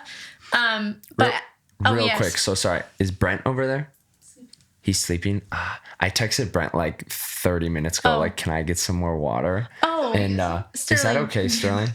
Thank you. Bro, this man Sterling drinks is our assistant, guys. We love Sterling. This man drinks like so no, much I do. water. You guys know. Didn't you drink like 10 you know this. When we bottles went to Alimento, I drank like literally 4 gallons of that water. Like it was so much. I know, yeah. It's like $20 worth of water. Yeah, my bad. I down water. I drink so much water. The water is right in there, Sterling. If you go through that door. Thank you so much. I really appreciate it. I think of you. I want to be your baby. Get girl, don't leave it. Singing intermission, right? Yes. All right, David. Thank you, Sterling. Thanks, Sterling, you're the best. We love you. Anyways, all right, guys. Here's my last question about social media. How do you deal with the highs and lows of social media, and how does that affect your creative process when you are constantly putting your art into the world to be judged and critiqued? So obviously you guys have highlights where you put out a song, it does really well. People are like, I love this. What about those times when you put out a song that you love that means a lot to you and people just, it doesn't perform well, people don't comment nice things? Like, how does that affect you as a person? Because I would die. Like, I would be like, oh my gosh, like, that's so hard. So like, how do you deal with the lows? Oh, David's like, shut up, Nicole, am I too close to the mic? Yeah. Okay, yeah, sorry. Really Sorry. loud. You're fine, Nicole. Okay, You're I'm actually good. just totally fine. That's a great question. It sucks. It definitely sucks. I certainly don't have an answer. If someone does have an answer, I would love to hear it. Kate Bush running up on that hill. What? Yep, that's a good song. Kate Bush's song on Stranger Things. Okay, was I a get what you're nobody saying. song. I get what you're saying. Okay, I And understand then- what you're saying. I'm just saying as far as like the number aspect. Yeah, If no, that, I get if what you're that's saying. somebody wants to Number ask. aspect. I'm saying like 100%. I agree. I'm saying as far as social media and stuff, it's I don't fully know how to navigate that because like there's kind of the highs and lows of like like there's highs when you're posting like a reel or a TikTok and it's doing really well, Yeah. and then but also I like in December I had to delete social media for a month just to like I felt like I was just spending so much time on Yeah. it. So if anyone knows how like a very healthy way to Well, that's like, a good tip, is to kind of remove it for a moment, like if you Yeah. need to, you know. Yeah. I think that's healthy. Totally. I think as far as like the art, I think I'm learning, and I've learned a little bit that I don't really care as much as I used to, like maybe a couple years ago, where like you just got to make music and you got to create art that you love doing. And like, I think sometimes it got to a point for me where like I lost the joy that I had when I was first making music because it became a job and because I'm putting all this pressure on on myself, you know? And so like I lost the joy and I forget why I made music in the first place, Yeah. you know? And I started making music because like it helped me heal, and I loved making music. Like I just love it. I love how different people it can relate in different ways, and it just really speaks to someone's soul in ways that words and a lot of things just can't. So, I feel like the last couple of years I've been learning that you just gotta make music and art that you love to make. And if it doesn't get a lot of streams, that's okay. Like you can still be Right. proud of something like that. And like you said, an extreme example, like Running Up That Hill was, you know, for like 50 years no one knew what that song, and now it's the biggest song in the world. And like even me, like on a personal level, like Head in the Clouds is it's like my biggest song of all time now. And like when I sent it to the label and my manager, they didn't like that song. Like they Wow. just didn't. And I was like, this is the single, like, and they were like, I don't think that's a single, that should just be an EP track. And I was like, well, I really like, it means a lot to me because I wrote it about my best friend and we drifted apart. Like it has a lot of sentimental value to me and meaning. And they're like, it's just, we don't think it's like your best song. And then I just kind of stuck up for myself and I was like, this is going to be the single because I really believe in the song. Good for and you. even if it doesn't do well, like, that's okay. Yeah. And like that's my biggest, like it's not even close, like globally too, like that's my biggest song. And it was the thing where like I put it out and it didn't get that many streams, and at first they're like, we told you, but then it was literally Slowly. like, and now Well, it it came out a was- year and a half ago, it's getting more streams now than it ever has. And That's it's crazy. like it just goes to show like Yeah. The quality of the music matters. yeah, and there's no guarantee. Like, Yeah. Yep. truthfully, I think even if that song tanked and did like, you know, like 1 million streams, it means so much to me, and I Yeah. still love that song. But yeah, it is very like fulfilling because, and maybe that's the reason why. Like maybe it was that song where it's that mindset switched for me, where I like making. I really believe you just put out art that you love and you believe in, and if no one sees that right away or it never sees the light of day, that's okay. Because like even I mean really, even if one person like it really like touches them and speaks to their soul, like it really is worth it. Like Yeah. so social media, it's just highs and lows, and I have no idea how to navigate that. I just try to like make like cool content and art Yeah. that I think is cool, that like fits the aesthetic of the songs.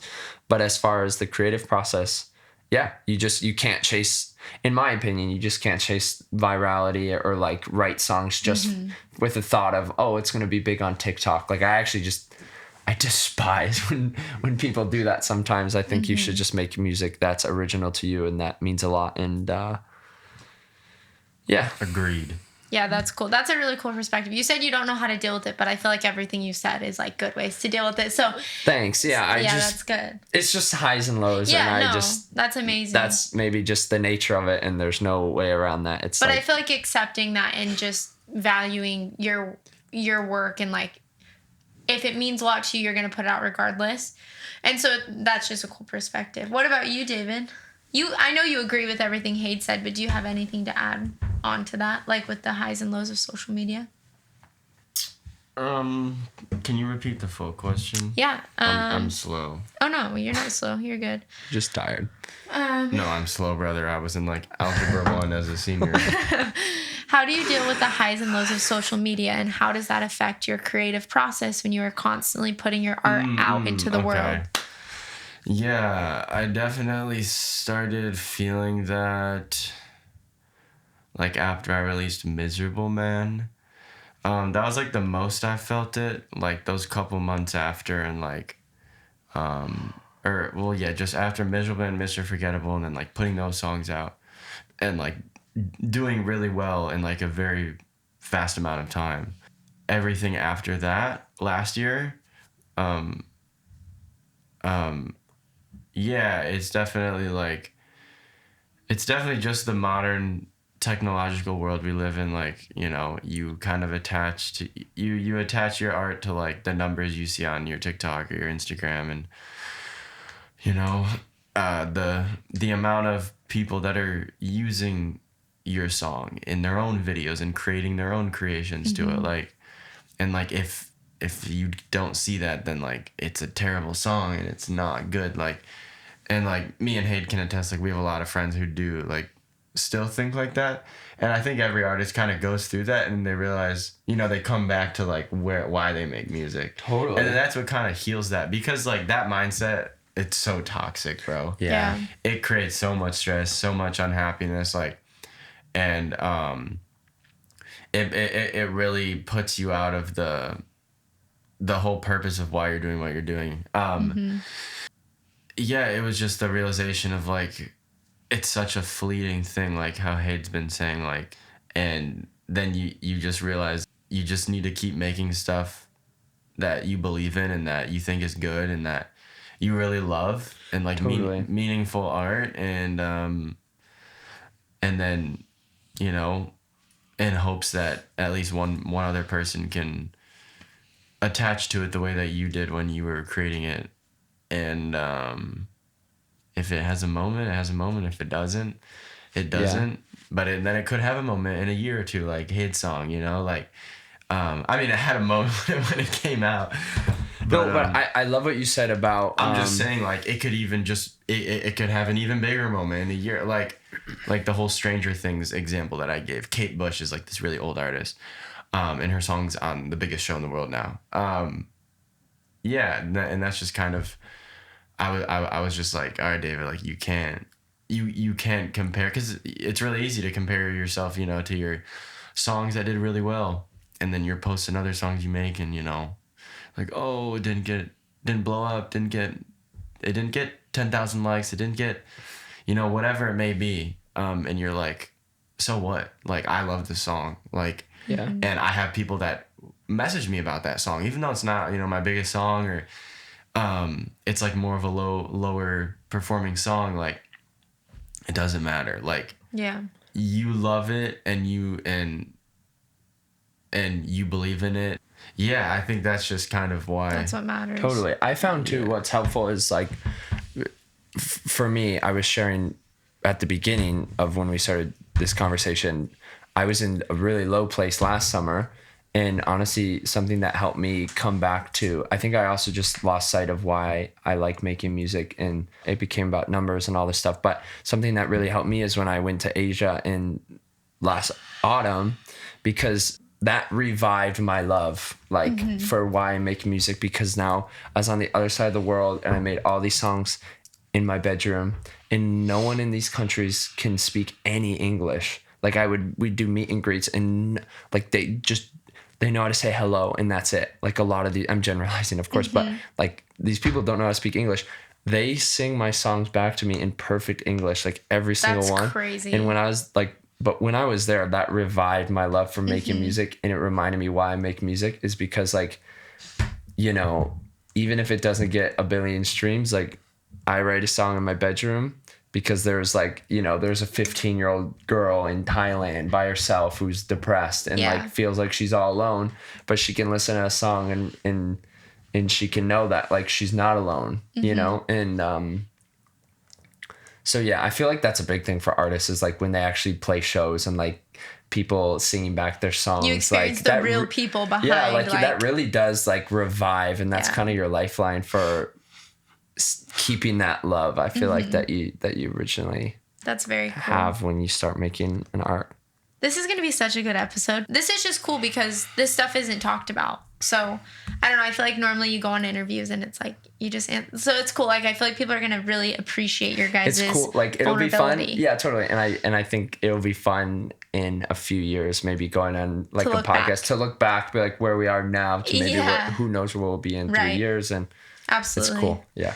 Very cool. Okay, well, we kind of talked a little bit about like music. Well, we talked a lot about music, which is good. But we're gonna get into some personal stuff a little bit. So, what means the most to you guys in this life? We'll start with Hayd. That's a good question. What means the most to me in this life?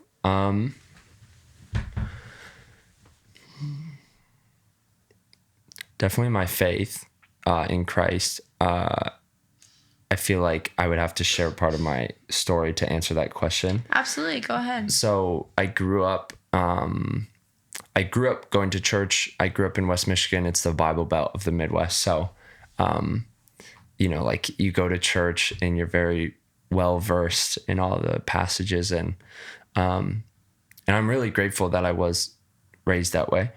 But anyway, I'm such a people pleaser. I was as a kid. I was such a people pleaser. I found so much worth in how other people saw me.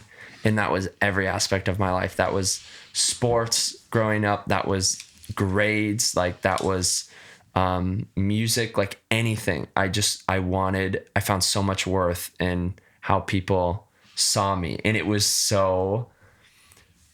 just was so burdensome because like, yeah, of course I wasn't fulfilled by that, you know? And, you know, there's moments I feel like where, you know, maybe God humbled me a little bit, like in elementary school, but it like climaxed in high school to where there was a season where I truthfully had like everything going for me, where I was like a worship leader at a mega church in Michigan. Like our soccer team in high school was number 1 in the state, undefeated. Like I was in my first relationship and it was really toxic, but I didn't, you know, like at the time I was like on cloud 9 because I'm like a girl likes me. I was like one of the top in my class. No, you know, but like I like there was a season where like truthfully, everything was going right for me. No, and 100%. then I got sick. Like I feel like within a moment God took all those things away from me because I got sick and I was in the hospital and like I couldn't see my girlfriend, I couldn't play sports, I couldn't lead worship, and everything was kind of taken from me like very quickly. And God just humbled me. Like he just really, I felt like I just got my eyes open to realize like, man, these things just don't matter. And like I can't find my worth in how other people see me. I can't, because it's just not fulfilling. And absolutely. But I know that a lot of people relate to that. Like a lot of people, you know, are people pleasers at heart, and that's like, you know, it's really tough. So anyway, that was like junior year. And so I really feel like that was like a really pivotal moment in my spiritual journey because, I just felt like I built kind of all these foundations that like Hayden, like my name that I was standing upon. And then like they all just kind of crumbled. And I was like, man, like who really am I? What really does matter? Right. And so there was a season, it was during that season when I was a junior, I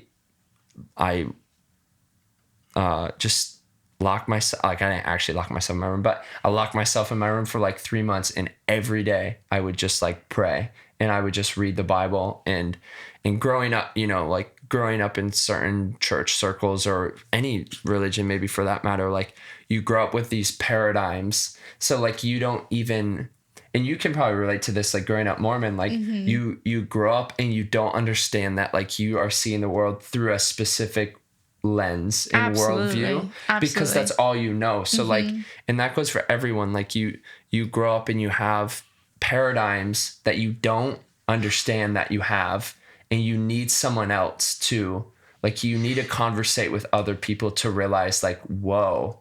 Like it opens your eyes. You're like, yeah, wait. like I was in a bubble. Like even in Michigan, like I was in a bubble where like everyone was a Christian, and like they weren't, but like they wore that label. If you could describe Mormons in like Utah, that's exactly how I would describe it. And so like for me, those 3 months was so pivotal for like me as a person and me spiritually, because I felt like everything I was taught, like I just somehow was able to throw out the window. And when I was reading the Bible, it felt like I was reading it for the first time, and just like coming before it, like just so sincerely and curious, not like I don't have any of the answers, like even though I've read these stories so many times. And just praying too. I would just pray like in my closet to God every night. And I felt like every night there was so many, it felt like, I'll use an analogy. It felt like there's so many ropes and like belts tied around me. And I never really felt like that. I never really felt that joy and freedom that like people, I feel like some people have when they talk about religion and faith. Like I never really had that. Like I had highs going to camps and then lows, and it was always highs and lows. And I felt like I never fully had that freedom. And truly like those 3 months changed my life, because I felt like every single time I was praying to God and every time I was reading the Bible, like more and more of these things that I placed my worth in just kind of like broke Unraveled, off me. Yeah. And it really got to a point where it really was a moment. Like I was in a bagel shop. It's a store called Brooklyn Bagels in West Michigan.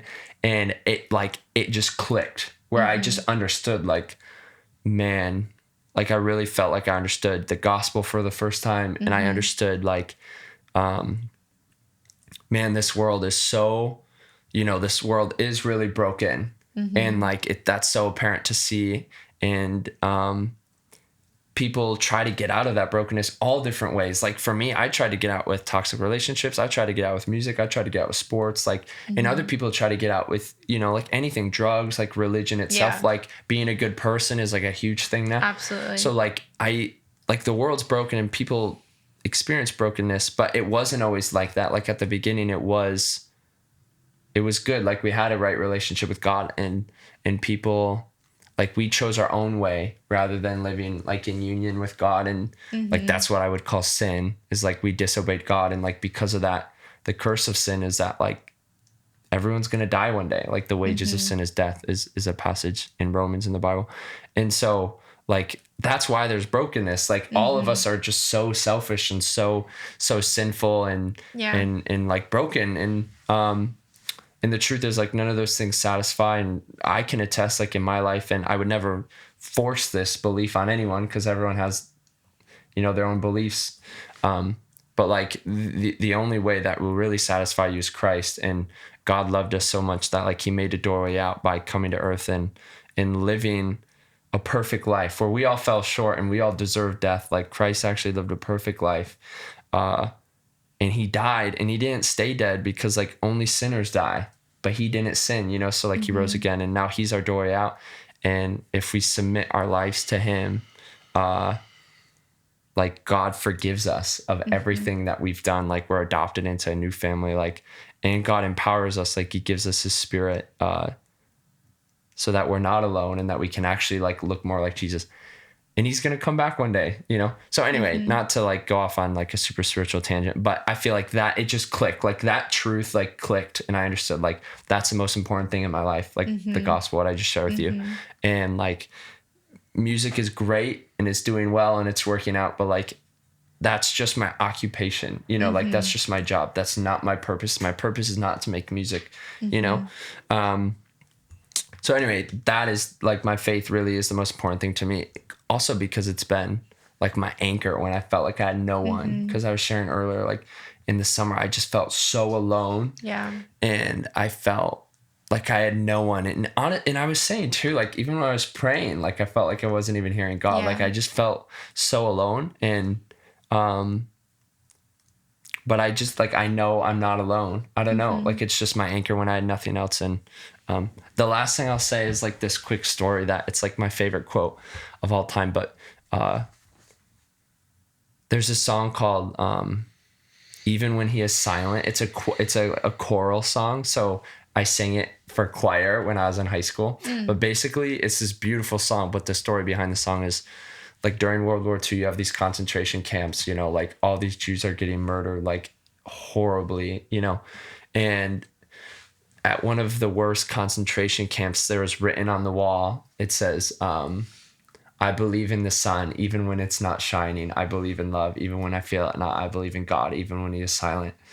And this is someone who's about to be murdered, you know, like at a concentration camp. And they wrote that on the wall. And basically someone took those lyrics and made it a song. That's the backstory behind the song.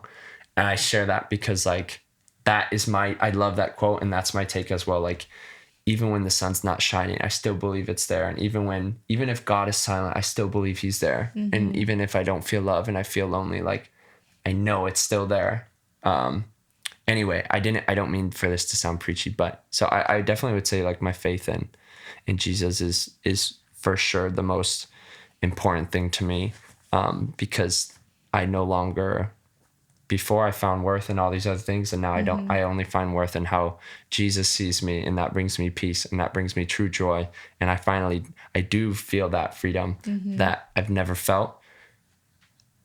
It doesn't mean my life's easy. Like it like honestly, like when I started following Jesus, like really, like actually my life got way harder. I agree. But it's just like, you just have this peace and you have this, I don't know how to explain it. You really do just have this peace that nothing else can give you. That was a long answer. No, that's amazing. That was yeah. very special. Thanks for sharing that, Hayd. I know that's hard to share that stuff. But yeah, I loved everything. No, it's good. You said. Thanks for asking. David, what about you, Mr. David Kushner? Here, I'll get you water, Hayd, and then we'll carry on. Are you sure? Yeah. Oh, thank you. Of course. All right, David, it's just us. Where down we go. Hello, everyone. I don't know what to say. I'm going through change. Thank you. But I swear I'm the same. Could you show me that I'm You don't know the lyrics, do you? lazy, but it hurts along the way. Oh. Okay. And I've been drifting through the ocean, That's not the lyric. learning how to pretend that everything is afloat. Wow. Standing ovation. Should have wrote those. Should have been David the lyrics. Kushner. Kush Poppy. Water. Yeah, Kush Poppy. What's the most important thing to you in life? All right, David. Okay, the most important thing to me is also my faith. Copycat. You can't say that. You have to say it's a hard different. because I'm kidding. Hayd already answered it for But me. answer I in am your own answering way. these questions, so I do feel bad. I feel like I'm No, answer talking in a your lot. own way, David. Yeah. Stealing David's thunder. Basically, Share your faith. yeah, the most important thing to me is my faith. Yeah, I would say it's the most important to me because I believe Jesus is the embodiment of love and what he did for us. And there's no other thing or event or person in history that has ever done and said what Jesus did to ever convince me that is the objective truth in life. Yeah, just the way he lived. Yeah, the way he lived is just so significant. I believe like if you choose to not involve God in your life and you choose to believe that he's not there, I don't know. It seems like a very hedonistic life. and it's a very selfish. I mean, it's not like, I'm not calling that individual selfish. Like, they could be a very selfless person. I'm just saying at that point, there's no objective meaning to life. Yeah, like if life's just There's about only you, it's subjective meaning. Yeah. It's just whatever you make it to be is the meaning. Because when you die, you know, there's nothing, and it's just whatever is here now. You kind of are God until you know, are just gone forever. And yeah, to me, that's just a very like selfish way, because you believe there's nothing anyway. And I don't know, I feel like you could just really get pushed to the edge in a lot of things that can be harmful to your life. Can you take us back, David? Like, so obviously you believe in the Lord, you know, you believe in Jesus, you believe in the Bible, but Yep. Where did your faith begin? Like, why is it the most important thing in your life? Like, why do you believe in Jesus? Yeah, like I was kind of raised Christian, but like not really. Like my mom would take us to church here and there, but we never got taught anything in depth, and that's about it. So yeah, it's not like some crazy religious background, other than just like, oh, like, you know, I believe God's real because my mommy told me, or something, you know, like there's a God that loves me and died for me, and that's about it. But never understood Christ and what he did on the cross, and just the story. I didn't know anything. Yeah, I mean, I kind of touched on it earlier. It was when I started social media, and I was kind of feeling all this greed of like power and numbers and followers, and like getting very greedy, but then just having this weird crisis randomly out of nowhere, just doubting like, well, is God there though? Because if he's not, I want to do whatever the hell I want. Like that's kind of that was like the essence of like that time when I was, you know, not sleeping. I was panic attacks. When I wake up, like literally if I lift my head from my pillow, like I'll start having panic attacks. Like it was that bad. Yeah, and just really, really taking the time to pursue God, and if there is a God. I was that kind of person that believed in God, like, oh, just be a good person, but never understanding that you could actually have a relationship with him, and you could like personally know this God. And yeah, and then I learned the story of when he came to meet us in our sin, the story of Jesus, because he came as God. And yeah, and it was hard. Like it was definitely hard kind of taking that leap of like, I mean, if there is a God, like I want to know, like that changes everything. That's the most important question of life, if there's any capacity for that being true. And I really just put my head down, and I just started praying to God. Like it's as simple as that, and people overcomplicate it so much. And I just started praying to God. I started reading the word, and just learning about Christian history, and like learning about, you know, the origins of Christianity, and like just the historical evidence, and like all the data we have of it, and like yeah, it was just over time, it was just like, you know, God revealing himself to me, and that's what I would pray for all the time. And I'm sure every Christian has said that, you know, in their journey. Yeah, and it was just like so real, and it was just like there's nothing I would want to believe in than this. Like this is so good, and it's such a good thing. And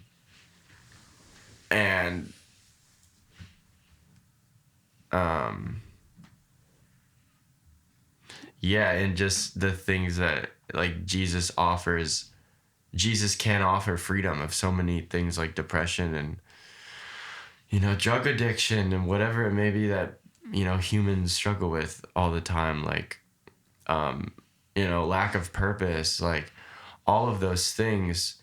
And it's not even like a crutch. It's like he gives you actual purpose. It's not like, oh, it just makes me feel comfortable, like, oh, like I'm just gonna say I believe in Jesus, it gives me comfort, and just knowing I believe in something. It's like, no, like when you actually look into his life and what he says about you and what your purpose is, you're like, whoa, like it's literally just like a story of redemption of all this suffering and evil and evil that we see in the world. And yeah, it was just over time. Like, I don't have that interesting of a story. It was just over time. Like, I'm just like, dang, man, like, I'm going to choose to believe that God's there and that he is there. Because quite frankly, like, the evidence is so much more for there being a God than not.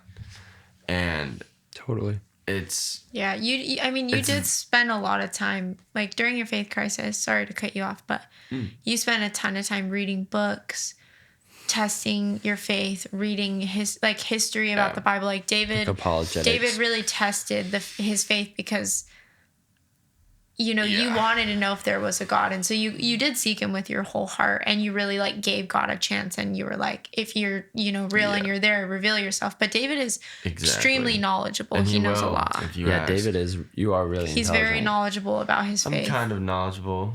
I always see you like apologetics books, like lying around. I was like, David. No, David went through a whole period where he read. I mean, when he was going through his, like, when he was very anxious, he couldn't even drive. Like, he went through a really hard time in his life, and during that time was when he, started to develop a relationship with Jesus. But David is very much like a logical person, and so he likes having fact and evidence, and so he put in the work to see, is God real? And like he's saying, there's a lot more evidence for God being real than not, and obviously there's also a relationship. Yeah, exactly. Yeah, and it's just obviously it's a very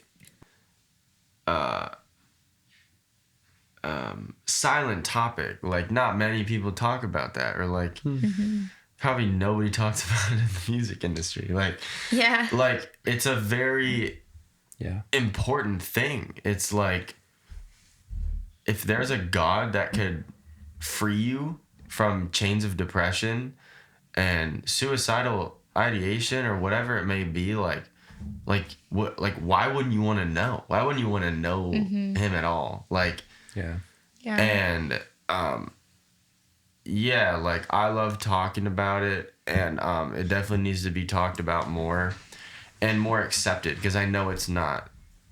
I mean, anybody can look at social media or anything and see that it's not accepted.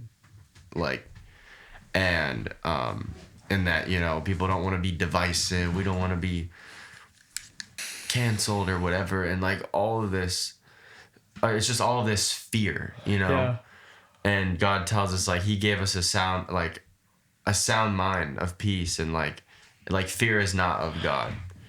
And I mean, it's just I mean, all it boils down to me is just like if you're not gonna try and know if there's a God, and to try and know him and have a relationship with him, it's like, what's the point of life? Sure, you can have your subjective purpose of, I'm just gonna be an engineer. Yeah, it's like, but it goes deeper than that. Okay, to be happy, what are you gonna do? Are you gonna party, drink, sleep around with people, like, do whatever you want, expecting in return that that's gonna be the outcome? This next question kind of like aligns with where you were leading into, David. How do you handle the pressure of having beliefs that don't typically align with the industry you're in? So how do you guys deal with that? Because kind of what David said is, like, it's not accepted to really talk too much about it, because it can be seen as divisive, and you want to protect people's emotions and feelings, and so it's a very divisive topic, I guess, or people believe. But what's your guys' perspective on that, and how do you deal with having your guys' faith and remaining bold in this space? Totally. I can start if you want. I'll try to be as concise and cohesive as I can be.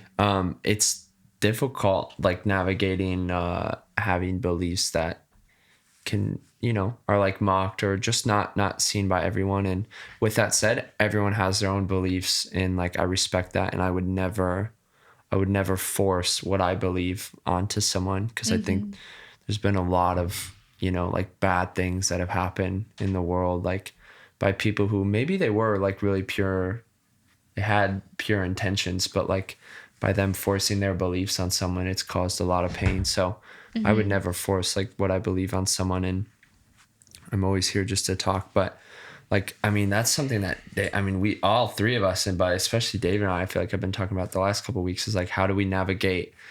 We get all these DMs all the time of people being like, your music saved my life. Like it just happens a lot. And I think, maybe more than the average artist, because of the music that we make, I think is more like introspective, and we really write from like a vulnerable, like, I don't know, like spot in like worldview. So I feel like it really resonates with people, the music that we make. So anyway, we were talking about it, like, how do you navigate that? Because we get all these messages, but like deep down, like I really hold firm to what I believe, like that it's like, man, like you say that my music saved you, but like my music can't save anyone. Like my music can give you temporary like relief and like maybe like temporary peace, or like it's more comfort. That's the best word. Like my music can give you temporary comfort because you realize maybe you're not alone, or I put into words kind of like this emotion that you are feeling, like now it's kind of tangible to you. But it just can't save you, Right. I'm not perfect. So like, I really believe that like, that's only through Christ do you find that like freedom and can you be saved. So it is difficult navigating that. Like, and we've been talking about that a bunch. Cause like, when I was growing up, I went through a breakup. So I was really sad. So I started writing all these sad songs, and I got like ostracized from my church. And like, there's all these pastors who are like really condemning me and telling me, oh, like, you can't do this. You got to make music that's explicitly worship music, or else it's wrong. And I also had other pastors like encouraging me, and they're like, oh, you should make music like that. Cause worship music, we're preaching to the choir, but you're reaching all these people with hope that like we could never reach. So I was so torn, like when I started making music, cause I'm like, oh, I don't know what to do. Like, right. Am I being disobedient to God because I'm not Hillsong or something, But anyway, that's a whole nother story. But I had so much like peace in like subjective experiences with God, where I like through prayer and through quiet time with God, I really felt peace to make the music. And I believe in that because look where like all the doors God's open. Absolutely. Like there's things that have happened that are beyond human hands that in my life that we just don't have the time to share that now. But like I could talk for hours like about all these crazy doors God opened. And so anyway, it's like I want to be vocal about my faith. It's tough because I feel like it's frowned upon, especially Christianity, I think, like for some reason. And so I'm trying to navigate that. But that's like why, like also we want to do this podcast to like share, like let people know like not only about our music, but also like what's really, really important to us in like our spiritual journey. So with that said, everyone has their own different beliefs. Like Absolutely. I really believe deep down that that Jesus is the only way that you can have that freedom and that salvation. And so it's tough because we're put on a pedestal and we're always messaged like, oh, your music saved my life. Your music is this. And I'm like, that means so much to me. I'm not saying like, don't send those messages to me. Like that really does encourage me. And it like, it shows that like music is really powerful. But I just know like in my heart, I'm like, my music can't save anyone. Right. There's something it can comfort people, but it can't save you. So, I don't know if I fully answered your question, but I'm learning. I'm learning how to navigate that, Yeah. I want to be as honest as I can be.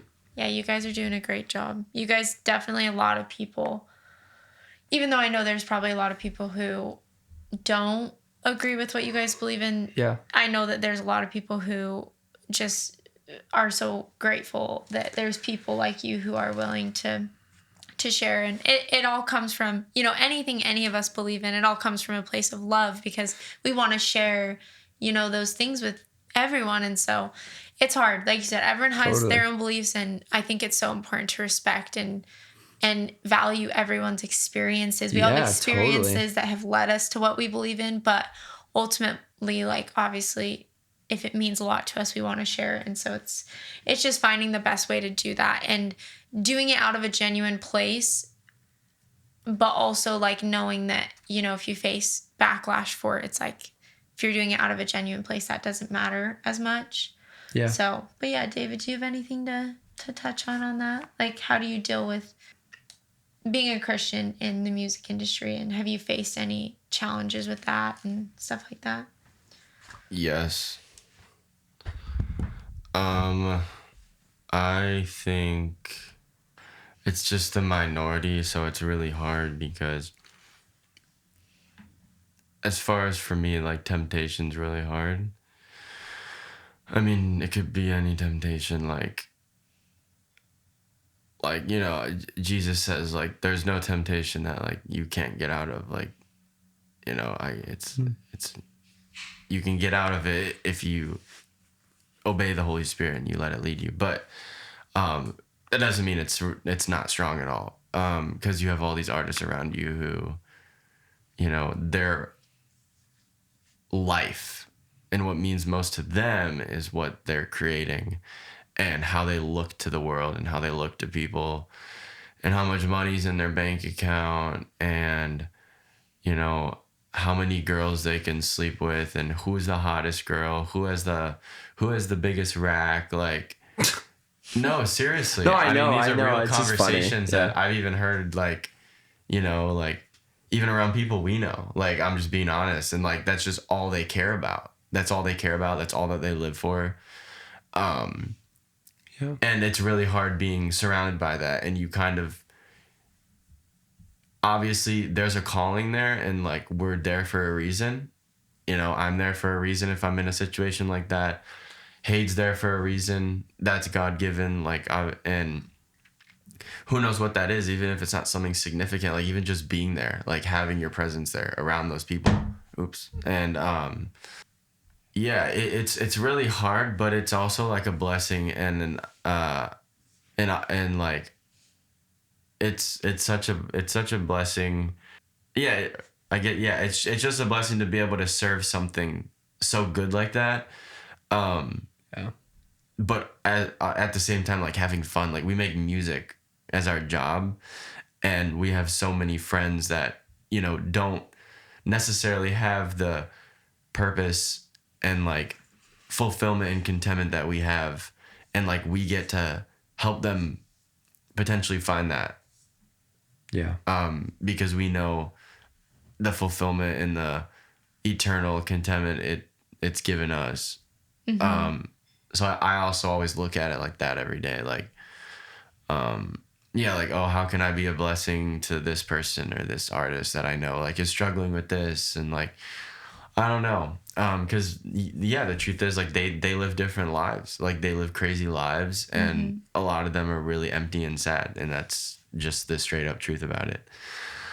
Yeah. And, yeah, that's how I look at it, as a positive way. But it's also hard, like, you know, obviously persecution is, like, a real thing amongst any group of people. When I say this, like, you know, it's so far, it's like to a small extent, but, you know, persecution's persecution. And yeah, I've had to face persecution ever since, like, I've had success in the industry, like, with different artists. If they want to work with me or, like, XYZ, like, being associated with people who then kind of find out I'm a Christian or that I have a view about this that, you know, they feel strongly about or that they disagree about. And then they don't want to work with me anymore. And that happens a lot, I'm sure, in the industry. That is a very frustrating thing about it because, you know, I do still love what I do and making music and, like, and, like, I still do hold on to that as, like, a big part of who I am in my life. So it is still hard to, like, have to obey sometimes, you know, that, like, hey, this is what I believe, like, regardless of me being pissed because, like, oh, like, I really wanted to do that with them or whatever, but, like, they don't want to anymore because of this. Like, Yeah, it's really hard, and it does make you angry at God sometimes. But then God does always, you know, speak to you and, like, speaks to your spirit and, like, just puts you back centered. Yeah. And then you're like, yeah, no, it's fine. Like, I'd rather be doing this and obeying this thing than doing something that is, that could potentially affect my relationship with God, or just somebody who is going to persecute you like that because you believe in something prosperous and that has so much love and kindness and that just has all those attributes in it. It's like, why would somebody I feel like that's the other thing. It's just like there's so much access that we have in the industry, and sometimes it really, as far as me, like it affects us, like in how we take things for granted. It's elephants in the room, so we gotta be honest. Yeah, be honest, be vulnerable, get real. Like for real, like I've had hard times with Nicole where like it would be like a week, it would even be 2 weeks, like I would just start letting in thoughts of like, I could go and date a hotter girl, or like what I think is hotter at the time, or like whatever. And like just these thoughts of greed and like wanting all of this, power, whatever, like just the access. The freedom. Yeah. And of like hooking up with whoever you want, doing whatever you want. Yeah, and just like wanting to experience that and whatever, like thinking that it's gonna fulfill you and stuff. And I forgot where I was going with that. What was I talking about it right before I mentioned that? You were just talking about like just like the challenges you face within the industry with the fame and being a Christian within that realm. Yeah. I mean, I was going somewhere like else with it. I totally just freaking forgot. It's cool that you're honest. So like, truthfully, you've really encouraged me. Like, cause you just stick up for your faith so much. And thanks. It's really like encouraged me. Yeah, I mean, it's a real thing. Like, I'm sure, many certain Christians in the film industry, arts, whatever it is, like do deal with that if they're in a relationship, and like, but maybe it's not. Maybe they have the burden of another sin or like temptation or whatever. Yeah. It's just really toxic, I guess. And like, you were saying it's just the gratitude thing, like you like not being grateful for what you have. That was your point. I think you were trying to make. I was trying to make some. Just taking for granted like what you have, because just the access.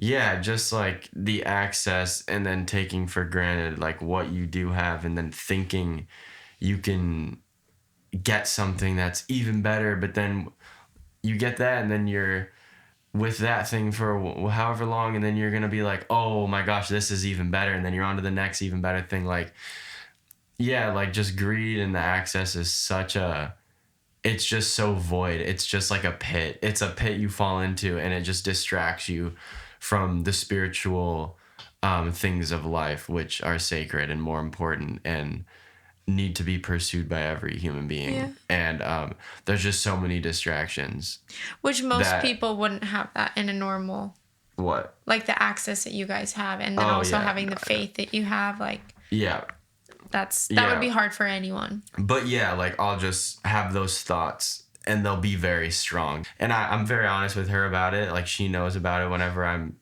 if I have those thoughts. But God always like pulls me back and like, like redeems those thoughts, whatever it is. But it really is. There really is a spiritual war, and that's the other thing that. Well, it's like the enemy ignore. wants your soul, and wants you to. I mean, being in this industry, like, I think God has blessed both of you guys so much, but also like the enemy's after you as well. Like, he wants you to give in and fall into lust and temptation and fame and money, success, and all these things. And I mean, it definitely has been challenging in our relationship, just because, I mean, it's hard. Like, most normal people in a situation don't have access to thousands of people, don't have shows and have thousands of girls coming up to them after wanting to, hook up and do these things. And so it's challenging. But what has always and what will always hold me and David together is the Lord. And that's what our relationship was founded on, was our faith. And, amen. Come on. And, you can seek after all those things in this life, but like me and David both know the value of marriage and of being with a spouse that's loves the Lord and sharing your faith and serving him together and stuff. And so yeah, and it just is like, it's pretty crazy to think about, like, because I started feeling all that temptation like not until I started social media. And I remember, like, I would always pray, or like you know, praying to God, like, oh, like, help me find a woman like that loves you, or like I prayed that when I started pursuing and following Jesus. Like, yeah, oh, and behold, Nicole came into my life. Like, but it's crazy, like, the timing too that she came into my life. Like, you know, it was before everything, whatever, and like, yeah, it just makes you think, it's like, if I didn't have her and like everything that happened, yeah. So that's basically that. But yeah, no, like, she really is a gift from God. Like, God really gave me her, and she really, you know, keeps me accountable, and we're honest with each other, and it's a real relationship. Because, and it also, like I hate to think about it, but like, if I didn't have her, and like, even everything happening and then me trying to find somebody, it's like, Yeah. that's where I'm at. yeah, I didn't want to say that. I didn't want to say that, but yeah, yeah. I mean, the timing was crazy that we met, because it was literally right when a couple months before David when I started like making really music. started pursuing music. And so through the craziness of his career, like, we had been dating for like almost a year when Miserable Man blew up and everything. And so we had developed our relationship and founded our relationship really on the Lord. And so I think that's literally what got us through that time, because that was so hard. Like, but yeah, I mean, I think it's cool that we're talking about it. I mean, it's definitely not like great to sit on here and like talk about these struggles, because it can be like hard to admit those things. But like, yeah, our relationship there's been really tough times through that, and anyone in David's position would feel that. But then on my end too, it's frustrating, because I'm like, I don't want to be devalued, you know, just because there's access to, because I know what really matters and I know my value, you know, just as a person and significant other. And so it's been really hard, but it's also like totally strengthened us so much. And again, like, God's glory has just been amplified through it, because he's literally the reason we are together from the beginning and to this moment. Like, he's gotten us through every hard moment. And the more we lean into the Lord, the more we love each other, I feel like, which is really cool and comforting. And David's such a blessing too, because he continues to prove to me day and day, no matter what David struggles with, no matter what happens, like, I know that he loves the Lord, and I know that he loves me, and I know that he would do anything for me. And it's always going to come back to that. And I'm very grateful for how much he sacrifices for me and stuff. So yeah, he's pretty cool, I guess. All right. This is just kind of for your guys' fans, obviously, because there's a lot of people watching this that just love you guys. What advice would you give to a fan who is struggling with their mental health?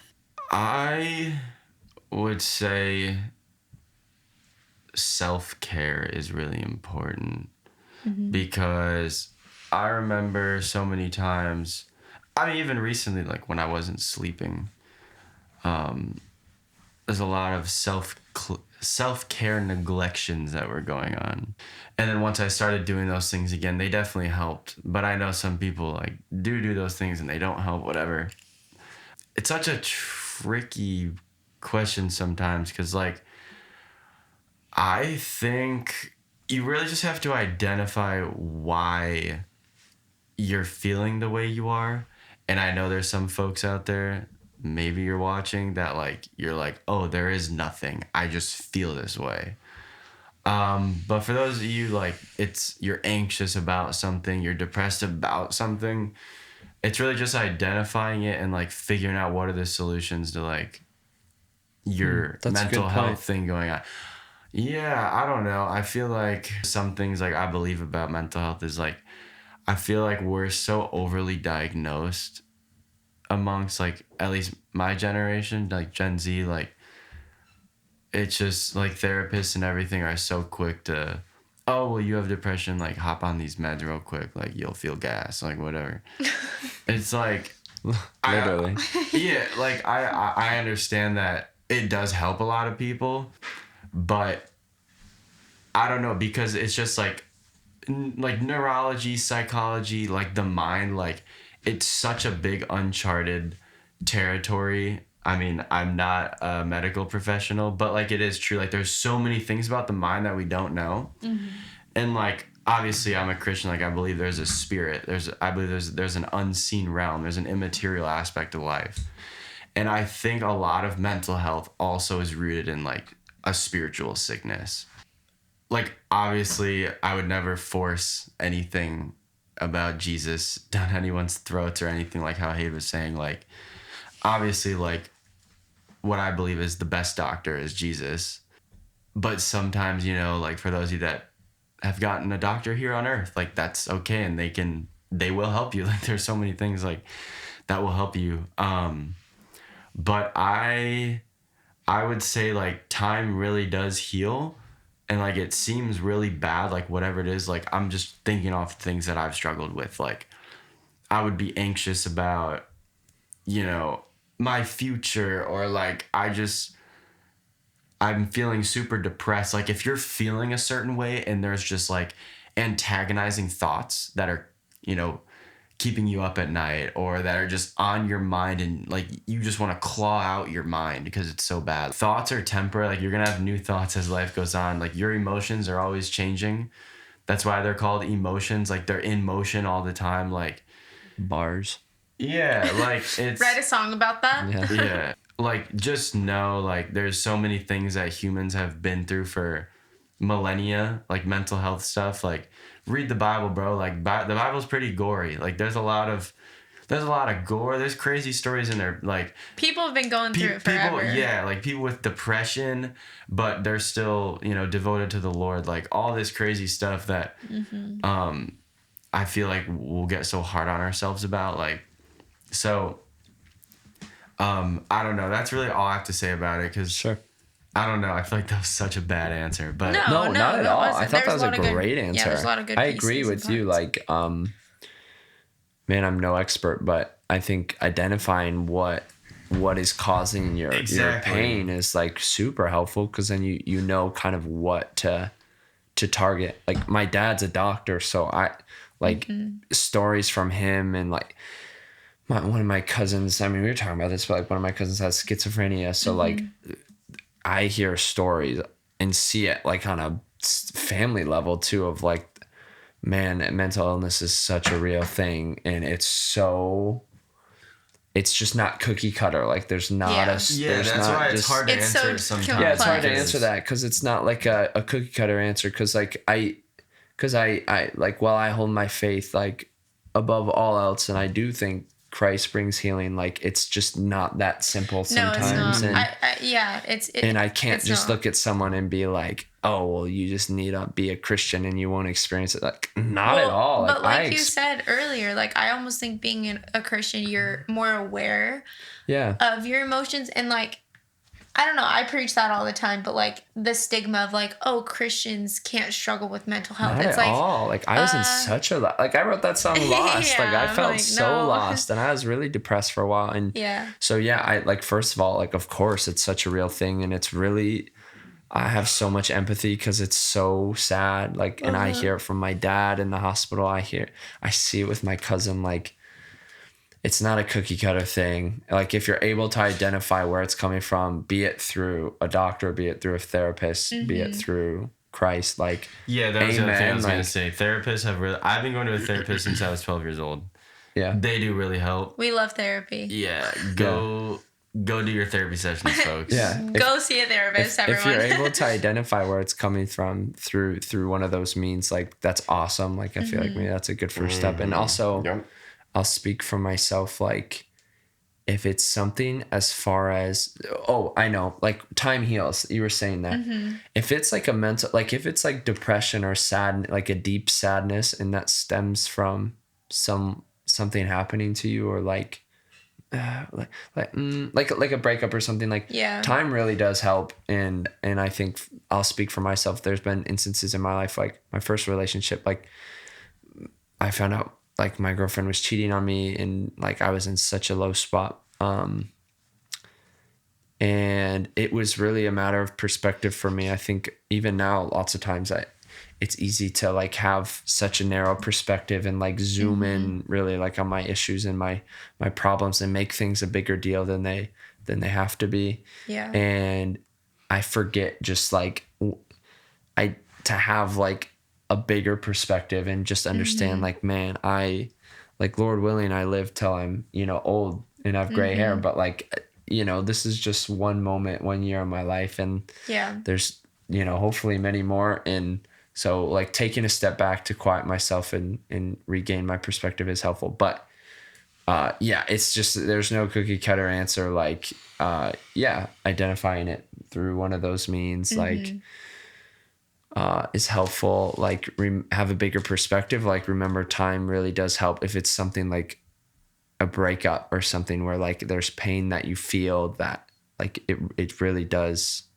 like help time. It's really hard to answer that question, to be honest. Hayden and David's music, because it will help. If you're feeling sad, listen to David Kushner and Hayd, because maybe you'll be able to relate. Yeah, they have some sad music. Awesome. Okay, well, we're just gonna kind of wrap this up, but last like question about this whole thing, and it can be a very short answer, but does money, fame, and success fulfill you? Tell all the people, because that's what we're all after in this life, most people at least.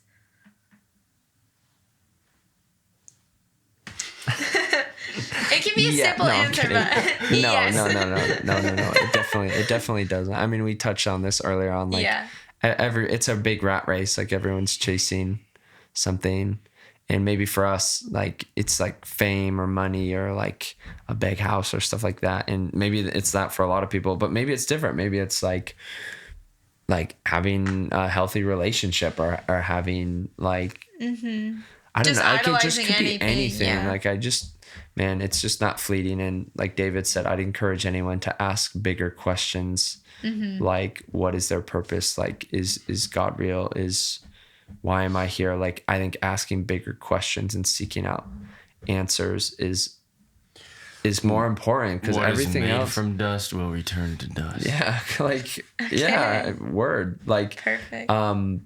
It's just it's fleeting. Like it's just fleeting. So I'd encourage anyone, like ask deeper questions and again, I say that not from a place of mastery. Like I still like have to like I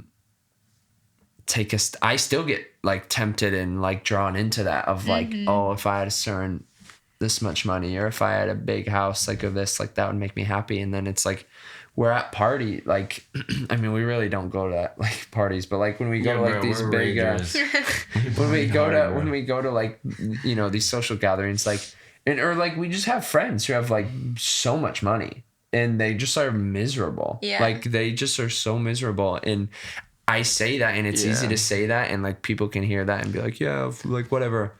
Dude, these people are miserable, and it's so true. And it just goes for anything. It's all that stuff is fleeting, and I'd encourage anyone, like just ask deeper questions, ask the bigger questions, and seek them out. Yeah, I agree with Mr. Hayden Hubers and everything he said. It's cool to have like, as far as like the positives, like, it's cool as a tool to be able to do certain things as artists and stuff, like touring and just because like it's like touring, like a lot of money's spent, and like it's so fun, like, and I feel like that's just kind of all money is, like like it's like a means to buy time. It's not really exactly a commodity. It's not like I was like, you get a big check and you're like, oh my gosh, I'm happy now. Or like, I'm happy. See, that's funny, because like I feel like people who don't have money, like think they will more than people who do. It definitely like cancels any financial stress, of course, because I mean that financial stress is just all money related. Like if you have a lot of money, then are you gonna be financially worried and stressed? No, like, yeah, like it definitely makes life easier in a lot of aspects. No, that's perfect. Yeah, like I'm just going over the positives about it, but, yeah, like, but like that, like all that cash, all that money, like it's gonna be dust. Like it doesn't matter. And it doesn't fulfill you. Yeah, it doesn't fulfill you. And I was thinking, I'll talk about things and I'll just get reminded of random stuff. It was just this funny quote. My friend in high school, it was this kid, like, he was like this big drug dealer hustler guy. And we were talking about this, like, oh, this money, because he was like hustling his drugs and he made like a couple grand in like a month or something. Mm-hmm. And then I was like, no, money won't make you happy at all. Like, blah, blah. And I was talking about like my dad and stuff and like people that I know that have made a lot of money before. And then my friend was like, bro, like for real though, listen though, like tell me you don't agree with this. Like I'd rather cry and be depressed in a Lamborghini than a Honda Civic. I mean, he has a point. And I was like, I think money doesn't make you happy. It was just funny. I just thought I'd bring it up. But it does make life easier. Yeah, it does definitely makes life easier. But it's not something to look. If there's anything to like devote your time and invest in relationships with people. And exactly like that's you're just not, you just can't take it with you when you die. And like who's gonna be with you when you die? Hopefully it's like the and you have all this money, but if you have no one to be with, like and even if it does like make you so happy and you have joy and all this stuff, like you're gonna die one day, and it's just like then what? And so that's why, like, I mean, if you're gonna take the time to do anything, like, I'm not like saying don't work hard or try to reach something, but I mean, invest and cherish relationships and the people around you, and ask bigger questions like about your purpose. And I feel like finding answers to bigger questions like that will be much more fulfilling to you than like success. Amen. And the last thing I was just gonna say to answer the question was, to touch on what I said, like the expectations. If you're expecting to be happy and all this like amazing stuff when you start making a lot of money, because there's definitely gonna be people watching this, like you don't know it yet, but you're gonna make a lot of money eventually in your life. Entrepreneurs out there. No, I'm just saying, I mean, like it's true. Like if you're gonna work towards something, like you're gonna have success in whatever scale that is, like super big or like, like whatever it is. Like it comes with a lot of responsibility and can be a detriment, because I've experienced it. I know so many people that have. Yeah, it's not all sunshine and rainbows. It can really be a detriment to your life, which then you're gonna have to reassess and handle. Mm-hmm. So please do not idolize it. I love that. Good answer, guys. Well, this is kind of the wrap up, but I feel like we've said that the last like four questions. No. This is really midnight. The wrap up. Do you guys have any projects or releases coming up that you would like to share with anyone who's watching this? Running from the daylight.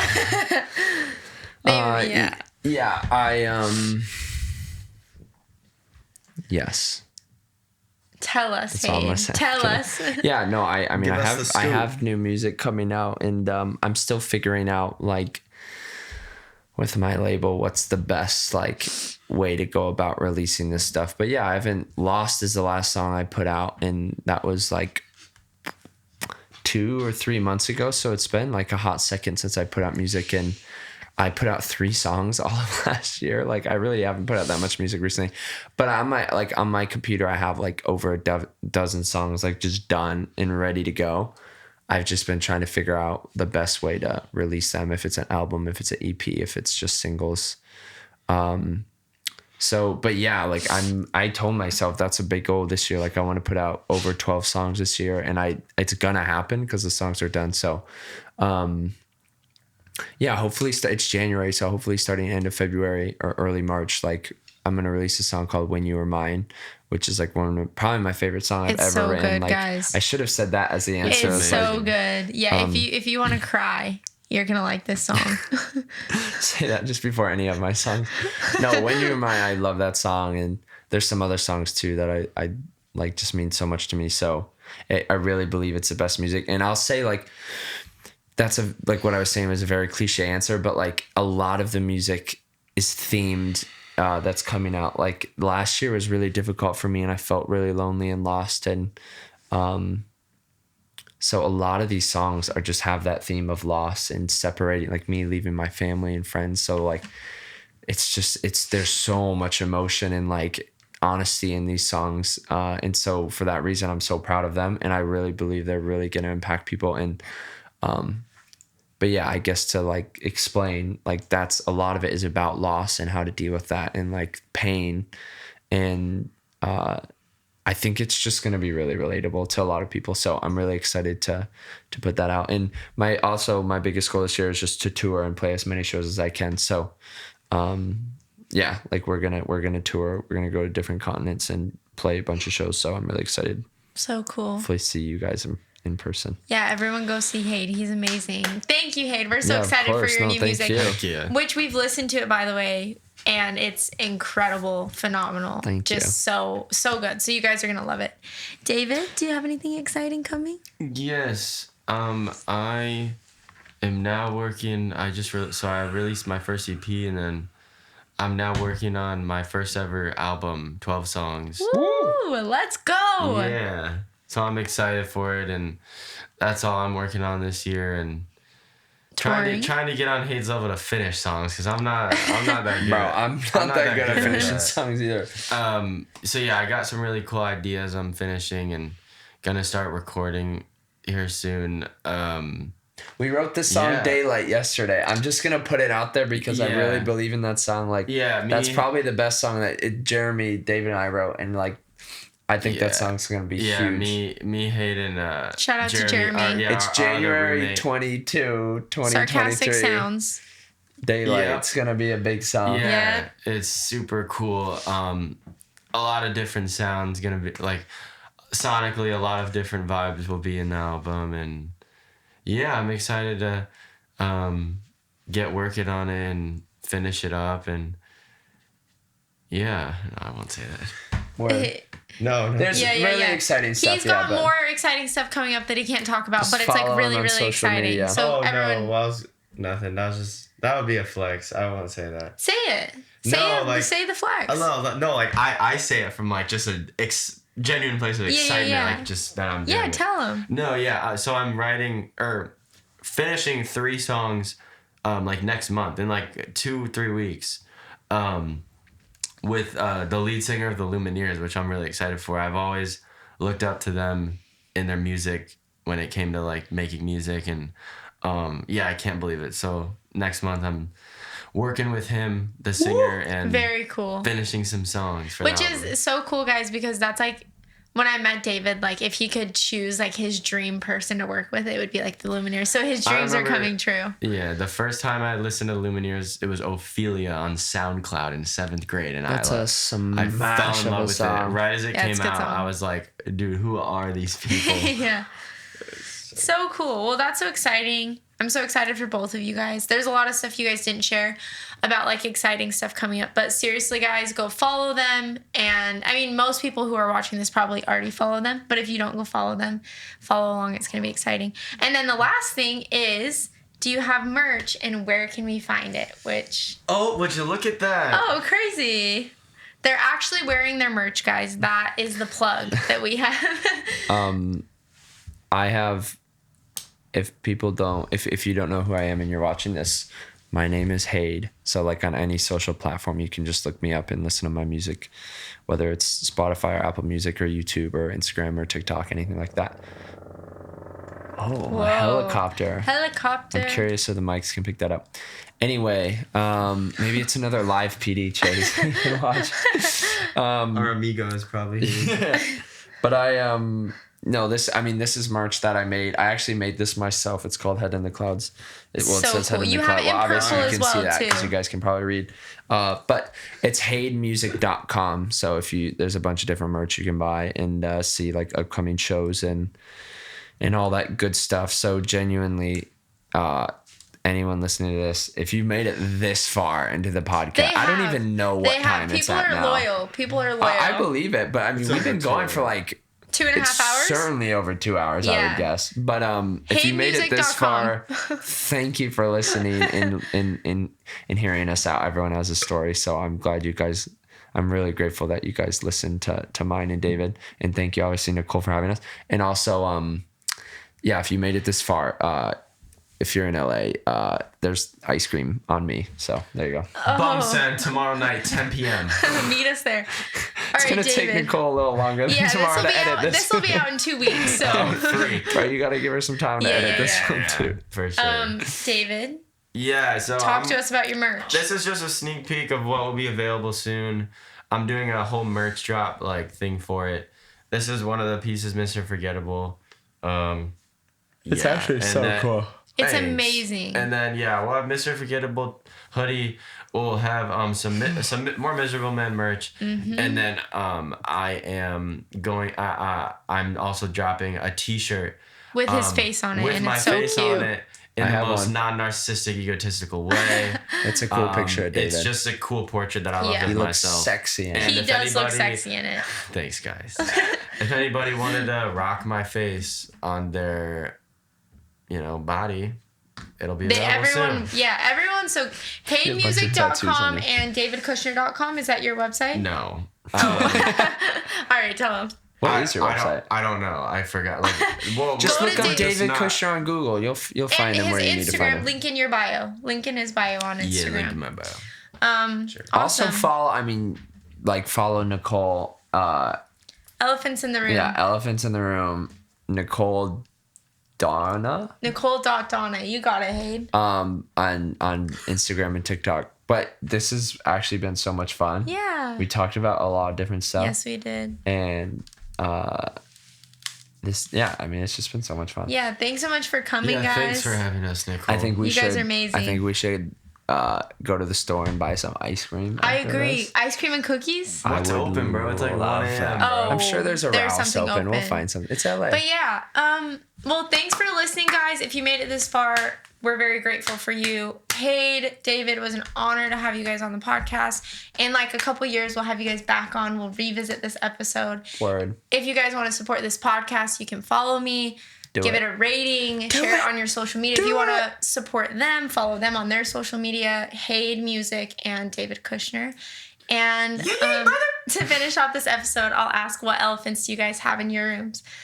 My name is Nicole. Thanks for being here. I'll talk to you guys next week. Woo. And now clap.